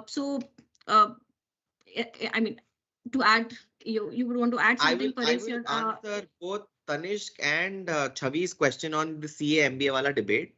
Please understand, guys, CA is an undergraduate program, MBA is a postgraduate program. तो CA आप class 12 के बाद करते हो और MBA आप graduation खत्म होने के बाद करते हो. तो CA और MBA का पैरेलल बनाना ही गलत है, right? Although CA में टाइम ज्यादा लगता है, but CA technically starts after 12th standard. तो वो अगर आप I and Pooja started and finished our CA alongside our graduation. तो मैं तो जिस दिन अपना कॉलेज का एग्जाम लिख रहा था उसी साल में मैंने अपना CA भी खत्म कर लिया, and then I went on for my MBA. So MBA is definitely a higher qualification from a good institution. So अगर आप एक अच्छे कॉलेज में जाते हो तो MBA will see. आज IIM अहमदाबाद में बहुत सारे CAs पढ़ रहे हैं, राइट? बट CA करने वाले बहुत सारे MBA करके CA नहीं करते. सो कोई भी MBA करता है तो CA करके MBA करता है, बट CA करने वाला बच्चा कोई भी MBA पहले से नहीं होता है. So I think you can understand the stage is different. CA करने के बाद MBA होता है, MBA करने के बाद CA नहीं होता है, and that should be the answer. You can not do them parallelly, you should not do them parallelly. दोनों डिफिकल्ट कोर्सेज हैं, दोनों रिगरस कोर्सेज हैं. MBA वो जो टुच्चा वाला, पोस्ट डिस्टेंस वाला और ये टाइम पास वाले MBAs बहुत सारे हैं मार्केट में, but they don't make sense. Otherwise अगर आप ढंग के कॉलेज से MBA करना चाहते हो, please go with first CA, then MBA, or ACCA, or CFP, or CFA, or whatever program you want to pursue, and then उसके बाद आप MBA करो. MBA is always a post qualification. Okay, Tushar, best college for BCom and BBA if we score 80-90% in boards. If you're, एक तो देखो, there are couple of this is an incorrect question. एक तो if you are scoring 80-90% in boards, it is not going to matter, because now every college either takes an entrance exam. So now Delhi University, also the biggest university, one of the biggest universities in India, is a CUET based university. CUET का paper देना पड़ेगा, board से कोई लेना देना नहीं है. And बाकी बड़ी यूनिवर्सिटी भी सब एंट्रेंस टेस्ट लेती है. तो एक तो बोर्ड में तुम्हारे कितने भी मार्क्स आए हो वो मैटर नहीं करता, एटलीस्ट फॉर CUET, मतलब एंट्रेंस के लिए मैटर नहीं करता. Also 80-90% is something which would not matter, क्योंकि ये इससे तो कहीं पे भी एडमिशन नहीं होगा. So you would have to score a lot higher if you want to get into a good university. जैसे कि if you want to get into, जैसे मौलिक आया था, if he got into Delhi university SRCC, he had scored a 98 percentile, which is very high. So अच्छे college के लिए तुम्हें ज्यादा परसेंटेज लानी ही पड़ेगी. For CUET you should have a target of at least 95 percentile if you want to get into one of the best colleges in the country. ठीक है, so एक तो बोर्ड के एग्जाम से कोई लेना देना नहीं है. It is CUET, and if you want to get into a good college, target a 95 for sure. Okay, wonderful. So best colleges, college के लिए पढ़ाई ज़्यादा percentage से ज़्यादा exam की preparation करो. Is it mandatory to have maths as a subject in CUET? It is not. It depends upon आपको कौन सा course करना है. So let's say if you would want to do a BA Economics course, BA Economics का जो criteria है उसमें maths compulsory है. Just if you want to do BCom honors, उसमें maths compulsory नहीं है. What you can do is, if you go to CUET Samarth's website, वहाँ पे you go to University tab, और University tab में जाके आप जो भी university में आप apply करना चाहते हैं वो आप देख सकते हैं. In Delhi University, if you look at the criteria, वहाँ पे criteria लिखा हुआ है. So in BCom honors and BCom, you can choose either accountancy or maths. So अगर आपके पास maths नहीं भी है, तो you can have English, you can have accountancy and any other 2 subjects, and you can still apply for a BCom honors without maths. In economics, it is compulsory. In other courses, certain courses, it is compulsory. Okay, Pooja, it says that it gets very hectic while doing professional course along with college studies. Is it true? In my experience, yes, it is a little difficult because you have to manage college studies and professional qualification. Nowadays, I think कोई भी professional qualification आप pursue करोगे उसके अंदर there is additional requirement of practical training. So technically managing college, professional qualification and practical training, it does get hectic, at times, but this is what, is the qualification all about. You are going to be professionals, in the next 3 years. So yes, it does get, it is difficult, but then again, it's all about planning. So I have done, Paresh has done, there are many CAs and all the CAs, they manage their college life and their practical side along together. The only thing is nowadays, see, there are many colleges who have integrated qualifications with the undergrad programs. So what is happening there is you are majorly studying the professional qualification. Like if I talk about ACCA, CMA, there are multiple colleges जिन्होंने इन qualifications को अपने undergrad के साथ integrate कर दिया है. So when you join the undergrad programs, there are 2 benefits out of it. One, you get paper exemptions. And 2, majority of the syllabus is of your professional qualification, which is either ACCA or CMA. So technically, you're not reading, multiple subjects. You're reading the similar subjects. So you are able to manage then the studies well along with the professional qualification. So then my suggestion would also be that if you are pursuing any professional qualification, look for universities or institutions which are giving you the integrated programs, because they do come with a benefit. Your course is reduced, your syllabus is reduced, plus the mentorship is more because they're totally focused upon the clearing of the qualification. So आपको additional mentorship मिलेगा और the support will be there. Wonderful. Okay, so I will take this question and which course is best to do with CA? Graduation भी कर लो साथ में, CA के साथ बहुत है, sufficiently hectic होने वाला है. Yash says, can you tell about hotel management? What should I do after 12th if I want to do hotel management? Answer is very simple. There are IHMs. So Institute of Hotel Management, government के हैं. There are 10 IHMs in the country. और उन सब का एक exam होता है, which is again English and aptitude test. अगर आप चाहो तो ट्यूशन ले सकते हो, बिना ट्यूशन के भी प्रिपेयर कर सकते हो, बट आप IHM की प्रिपरेशन करो, एग्जाम दो, and you can get into hotel management colleges. IHM Lucknow, IHM Jaipur, they are very good. Even Marriott's and Taj have their own hotel management institutions, which are very, very good. So you can actually get into these kind of colleges and make your career. So you can go ahead. Kritika says, please tell me, can I do CA and ACCA parallel with college courses? Pooja. So please understand both the qualifications, they are not very much in alignment. Yes, आप वो ही subjects पढ़ते हो, लेकिन the exam style and the study pattern is way different in CA and that as compared to ACCA. So ACCA focuses a lot on the practical part and the case study solving and everything, versus CA, they are so see there the methodology of studying is different. In ACCA, even the answering pattern and the study pattern is different. So you cannot do it parallelly. Howsoever, for example, you enter into CA, right? And you have done your CA intern or you are into your CA final. And if you wish to still pursue ACCA, ACCA gives you again certain paper exemptions based on your CA qualification. So अगर आप suppose करो CA inter हो, तो you get certain 5 to 6 paper exemptions, which allows you to further get into ACCA if you wish to pursue it in future. So that can be used as a step to do ACCA qualification rather than doing it parallelly. Parallelly में issue ये आएगा कि दोनों के study patterns बहुत different है. So one is teaching you international laws and IFRSs and accounting guidelines and everything. The other one is teaching you more from the national perspective. So like for example taxation भी है या audit भी है, तो दोनों के style में difference है, दोनों के परव्यू में डिफरेंस है. So it will not be good to manage both parallelly. However, you can take it like a step to get into ACCA, in future if you wish to. You can take CA as a step. So मेरा answer है please CA ACC साथ में मत करो, एक ही चीज करो, दोनों होगा ही नहीं. दोनों ही डिफिकल्ट कोर्सेज हैं, दोनों में जान निकल जाती है. एक कर लो बड़ी बात है, और उसके बाद फिर एमबीए करना. अंडर ग्रेड 2 कोर्स क्यों करने हैं? Post grade pay next level पे जाकर कोर्स करना. I think that's what make sense. Tushar, and is maths required for CA only at the foundation level? उसके बाद जरूरत नहीं है, एग्जाम बेस्ड है. अगर आपके पास 12th तक मैथ्स नहीं थी, doesn't matter. There is no compulsory requirement to have maths, but there is a maths paper for sure. Tushar, please suggest some good colleges or universities for entrepreneurship. So if you want to look for any good colleges and universities for entrepreneurship, so generally क्या होता था, entrepreneurship post grade level पे पढ़ाया जाता था, but by that time it is too late, क्योंकि तुम अपना करियर ऑलरेडी सॉर्ट करना शुरू कर देते थे. और एंटरप्रेन्योरशिप ऐसी चीज है जो तुम जितनी जल्दी सीखना शुरू करो उतना अच्छा है, क्योंकि you will be failing a lot of times. जब तुम 2-3 बार धक्के खाओगे तब जाके राइट तुम्हें स्टार्टअप मिलेगा. So for that you have to start at the undergrad level. There are very limited number of colleges teaching entrepreneurship at undergrad level.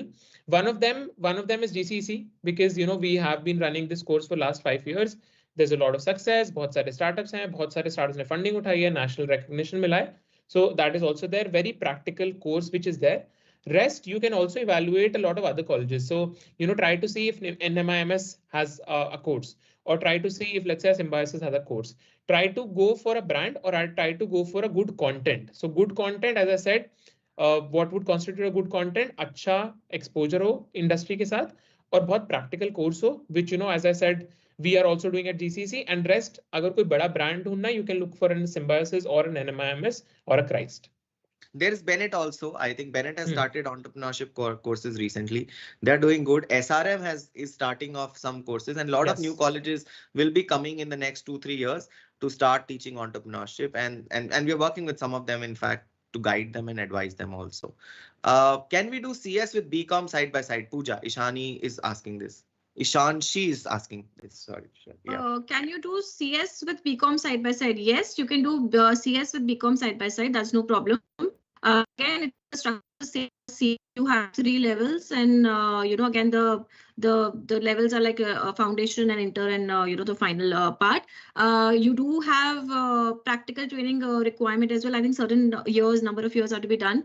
But I would suggest, in my personal opinion, if you are evaluating CS, just do evaluate the other professional courses alongside, because in for CS, I don't think this is as great a qualification, sorry to say, but if you are a good student and you wish to pursue a professional qualification, I would then suggest please go for qualifications like ACCA, CMA, even CA, because I'll tell you why. See, any corporates, the number of positions open for any CS are way too limited. So there's not like much job opportunity because it's a rigorous course. You're learning about all the laws, the regulations, the policies. So it's a very theoretical 3-year rigorous program. And so the kind of effort that you put in the qualification does not justify the job opportunities that the country has, because every corporates, they have very limited number of job opportunities or the Guys, openings for CS. Very, very fast, because we have so many questions to answer. So yes to doing it together with BCom, but no to, or maybe you can just evaluate other professional qualifications if you want to get into CS. Okay. How can you earn more in hotel management? Start your own hotel, or do something on the chef side, because chefs earn very well and you get better opportunities, or alongside do an MBA later on. So that will be a good choice to earn more in hotel management side. Hotels में भी सारे बड़े MBA colleges से recruitment होता है, professionals का recruitment होता है, वहाँ पे ज़्यादा पैसे मिलते हैं. Sir, in which field should we do MBA as per the perspective of entrepreneur? Tushar, very quickly. So there are a lot of MBAs which are offered. So तुम देखोगे, I think SP Jain, a lot of other MBA colleges offer MBA in family business. They offer MBA in entrepreneurship also. So you can pick up any of those MBAs. Those are good brands, so they'll give you an entire understanding. And there is no specific perspective. There's no specific field in an MBA in entrepreneurship, because as an entrepreneur you should know everything. So don't go with the field. If you feel कि तुम्हारी कुछ skill है तो वो तुम कर सकते हो, but generally do a general MBA, because that would be more beneficial as an entrepreneur. So in fact, Jaipur ke liye, we say we have college in entrepreneurship at the undergrad level with us. Started is entrepreneurs in residence, and that is more like a program where you can work and alongside do things, you know, work as an intern and learn practically rather than just doing the degree, because MBA करने के बाद सबको फिर नौकरी करने की लगती है.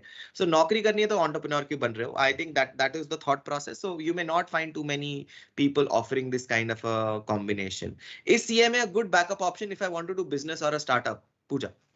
Yes, I think you can evaluate CMA as an option if you're pursuing a business or a startup, because CMA does give you a good understanding of the costing, how to calculate the cost per seat, how to manage your costs, how to manage the pricing in your startup, how to do the financial planning of your startup. So from that perspective, I think management accounting can be, or CMA can be evaluated as a professional qualification. The good part is that it is a quick qualification. You do finish it in 1.5 or 2 years. There are just 2 levels. Majority of the questions are MCQ based. So this is one qualification which I suggest you can manage with your business or startup. Yes, you can definitely evaluate. What are the better professional course options to opt during graduation? Which is, if you're doing BBA, then what can you do alongside? Very quickly, anyone can answer. Or I can take this up. So there are multiple short-term courses that you guys can do. I would suggest, I'll give you the names, okay? CFP, CMA, FRM, CMT. Then you can do digital marketing, you can get into social media management, you can get into website development, data analytics, languages, French language सीख सकते हो. बहुत सारे career options हैं जो तुम्हें कर लेने चाहिए. और professional courses of course are choices, मतलब we have zero down on ACCA because we feel there serious opportunity. CMA we have zero down. CFP, CFA is are, they are again our favourites. मुझे लगता है ये तीनों चारों बहुत अच्छे options हैं. साथ में data analytics, digital marketing, content creation, ये 5-6 ऐसी फील्ड्स और अपॉर्चुनिटीज हैं जो बहुत options around this. We have, what's the difference between Indian CA and ACCA? Pooja has already answered this. Yeah. Given 5-6 pointers, which are the major differentiators between both the qualifications. You all can please go through that. What is better to pursue, CFA or ACCA, and what are the major differences? Let me answer this one, because CFA is a very finance driven program. So ACCA is an accounting program. So accounting और finance में फर्क ये होता है कि accounts में जो हो जाता है उसको आप record करते हो. राइट और उसको रिकॉर्ड करके बोलते हो इसको ऐसे रिकॉर्ड करना चाहिए, उसके स्टैंडर्ड्स होते हैं, उसकी रिकॉर्डिंग प्रोसीजर्स होते हैं और उसको आपको फुलफिल करना होता है. फाइनेंस इज अबाउट इन्वेस्टमेंट्स, कि मैंने अगर पैसा कमाया तो मैं उसको कहां इन्वेस्ट करूं and where do I make money out of this. So there are two different things. Accounting is more about recording transactions and putting things perspective and analysing things. Finance is more about investing and creating money and wealth out of that investment. So if you are an accountant person, you are a recording person, you are a person who believes in, you know, following rules, regulations, audit, those kind of activities, ACCA is a much better option. If you are an investor, stock market, trading, pricing, stock charts, daily ke changes and conversions, then CFA will be fantastic. Both of them are great, but you have to go through a tough drill and both of them are difficult as well. So you can do this. In fact, हमारे college में बहुत सारे बच्चे पहले ACCA करते हैं फिर CFA करते हैं. So ये एक बहुत क्लासिक चीज होती है कि ACCA अंडरग्रेड प्रोग्राम है, CFA पोस्ट ग्रेड प्रोग्राम है. So you can do both, once first CA, ACCA, then CFA. बहुत सारे CAs भी CFA करते हैं. So I think undergrad और post grad का different है. If I don't have maths as a subject, can I still give CUET maths exam? Yes, you can. You are allowed. There's nobody stopping you from that, but it's going to be very difficult because you have not studied it. Can I do CA and ACCA parallel? We've answered this. Please don't do this. It's going to be very difficult. What's the best college for do BCom with ACCA in India? Pooja. Ours. No. So GCEC has created the best results so far. We take pride in saying that our results is way ahead of any other college that you can pinpoint, name it, and ACC also recognize it very clearly that our results is at least 3 times better than the other colleges. So we are very, very sure about that. Our pass percentages, the number of merits that we have created, no other institution has created that many number of merits. So 90% pass rate in a professional examination and more than 15 to 20 merits AIR 1s created by an institution is exemplary. But there are others also, and I don't want to demean them. They are doing good and they're doing good at their own level. Please take your choices sensibly. Okay. What should I do to CA foundation preparation with class 12? I am in class 11 currently. Yes, you should, because 12th grades के basis पे कुछ भी नहीं होने वाला है आज की डेट में. तो जो भी आपको प्लान करना है 11th में डिसाइड करो और अभी से सारे कॉम्पिटिटिव एग्जाम की प्रिपरेशन शुरू करो। अब कॉमर्स वालों का हाल सेम साइंस वालों के जैसे होने वाला है। IIT जेईई होगा तो वैसे CUET होगा या फिर BBA एंट्रेंस होगा या CA एंट्रेंस होगा या ACCA एंट्रेंस होगा या कोई भी एंट्रेंस होगा, क्लैट एग्जाम होगा, पर एंट्रेंस एग्जाम होगा जरूर, right? So you can't avoid it anymore. I have 5th subject as yoga. Then in which university can we apply and what is the benefit of that, or how much we can earn, which is the best university for this out of Jaipur? So question is, answer is very simple Nandini, it does not matter anymore. So CUET में ऐसा कोई requirement नहीं है, बाकी सब colleges में भी ऐसा कोई requirement नहीं है, जयपुर के भी सारे colleges आपके सारे scores को overall allow करेंगे, और multidisciplinary education system में अब योगा अच्छा और बुरा कुछ नहीं है. All you need to do is to have a good score. And overall अब कॉलेजेस कैसे रिक्वायरमेंट डालेंगे ना कि अकाउंट्स होना कंपलसरी है या मैथ्स होना कंपलसरी है, ऐसे कॉलेजेस अपने अपना चूज करेंगे. तो आपके पास थोड़े बहुत कॉलेजेस हो सकते हैं जो बोले यार योगा हम नहीं लेंगे, बट 99% चांसेस मुझे नहीं लगता ऐसा होगा. दे माइट से नहीं अकाउंट्स होना जरूरी है या मैथ्स होना जरूरी है या इंग्लिश या बिजनेस स्टडीज पढ़ा हुआ होना जरूरी है to pursue this particular course. That is the only requirement Nandini. So it should be not so difficult. Please go ahead, score very well in your board exams. I wish you all the best and you should be able to crack it. All the colleges which are taking admission on 12 boards और CUET कर रहे हो तो फिर exam based है, कोई फर्क ही नहीं पड़ता, chill मारो. Okay, if I complete ACCA, what is the best next step to do, especially if I want to enter into management side of the business and not into purely finance? Pooja. I think then the only thing to do is pursue an MBA in finance. So if you want to get on the management side, the MBA qualification suits you the best. Or you can start your own business and work on that side. Correct. What opportunities are there in economics if interested to continue after 12? Tushar, can you answer this? So economics is one of the most diverse fields and one of the most sought after field also. And economics would open a lot of doors for you. So after class 12th, you can take a course in economics, which is a BBA economics in Delhi University and a lot of other universities. और अगर वहां पे नहीं होता है तो you can take a lot of ancillary courses जैसे BSc statistics हो गया, BCom honors हो गया, BCom हो गया, BBA हो गया, which are related to economics क्योंकि उनमें भी economics पढ़ाई जाती है. And post that, you can decide to go in any field because economics is a very wide field. So you can go in management, you can go in research, you can go in sciences, and all those options would be available to you if you want to seek a career in economics. Economics is a very good field, and in fact there are some questions on economics, so I'm going to just take 2 more questions post this because we already ran out of time and we have started since morning. So economics में बहुत सारी नई वो आ रही हैं problem courses. Classically public policy and policy making and UN की खूब सारी जॉब्स हैं, सारी गवर्नमेंट की जॉब्स हैं, सारी इंटरनेशनल एजेंसीज की जॉब्स हैं जो कि इकोनॉमिक्स ऑनर्स वालों के लिए बहुत अच्छी हैं. So I think you can get into policy decision making, you can get into statistical analysis, data analytics की जॉब्स बहुत सारी है इकोनॉमिक्स के अंदर. So those are the great career options in economics. I also want to take up just 2 more questions because there are just slew and we can't do all of these. And I would want the team to put in our contact number where students can book an appointment and seek out a counseling session with me or Pooja ma'am or Tushar sir or anybody else, and we will be happy to answer these questions. But I would just take one more, that can we touch upon CPA with CA, and should I do BCom with CMA? So can we just quickly summarize CPA or CMA US? Pooja, if you can just highlight something on this one.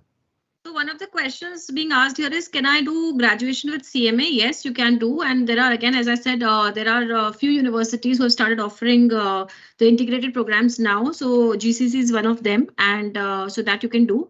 Apart from that, CPA, sorry, I didn't get the question for CPA. Can I what do was preparation of CPA along with CA? What is CPA? So CPA is a US-based qualification. That's a chartered accountancy, which the US offers, as against ACCA, which is based out of UK. And then there is Indian CA. So if you're totally focused to have your job or career, based out of US, then CPA is more relevant for you. It will obviously cover the laws and the regulations and the accounting norms and everything, which are more apt for the US companies.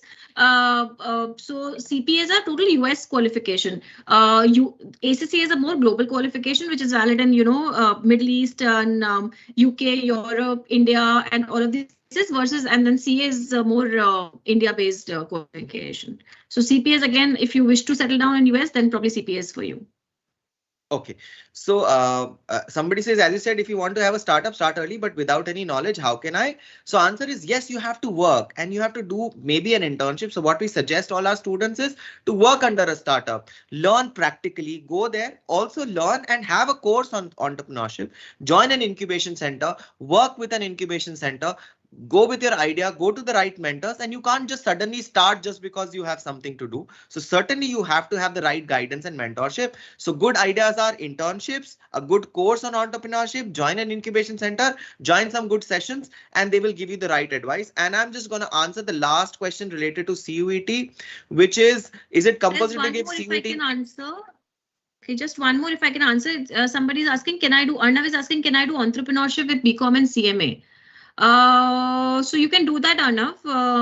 Like you can join a course which is offering you graduation in entrepreneurship, and CMA you can take separately. You can just speak to me in case if you need further clarity. I'll help you plan it in a better way. Yeah. So yes, I'm going to answer the two CUET questions. And is it compulsory to give CUET in every college? No, there are at the moment 100 universities which have opted for CUET. So those 100 universities will require CUET examination. Some of them are yet to join, and we expect to hear more universities joining CUET examination over the period. So by the time CUET happens, we should see an increase in number. But currently there are about 90 to 100. All others have their own entrance exams. So you will have to go with this. Can we give only CUET exam in 12th or after 12th? It is after 12th at the moment. You can't give it before you have finished your 12th. It does not make sense. Anyway, the exam happens in May and June. So technically you're saying you're giving CUET after 11th, which is not okay. So only when you finish your 12th is what will be the requirement for CUET and for any other college. College requirement में 50-60% की requirement अलग से आती है कि you need to have about 50-55% in your 12 boards plus CUET examination. So that's why it can be taken only after 12th grade. I think we'll have to wrap up this session now. We are already, ahead of time on this one. We've exceeded our time limit. So wish you all the best, guys. And any last word from both of you, please go ahead. Pooja Tushar, yes. You're muted, Pooja, you're muted.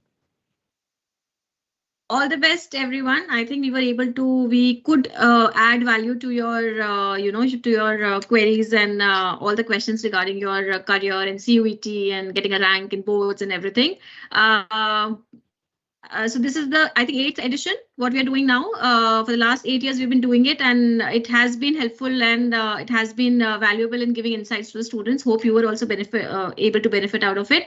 And you can reach me anytime regarding any query about the professional qualifications. I'll be very happy to help. Thank you. Similarly, students, if there is anything to do with CUET, please feel free to reach out, because the process is a little complicated. The form is going to be out in February. And last year also, a lot of students made mistake in filling the form. And if you are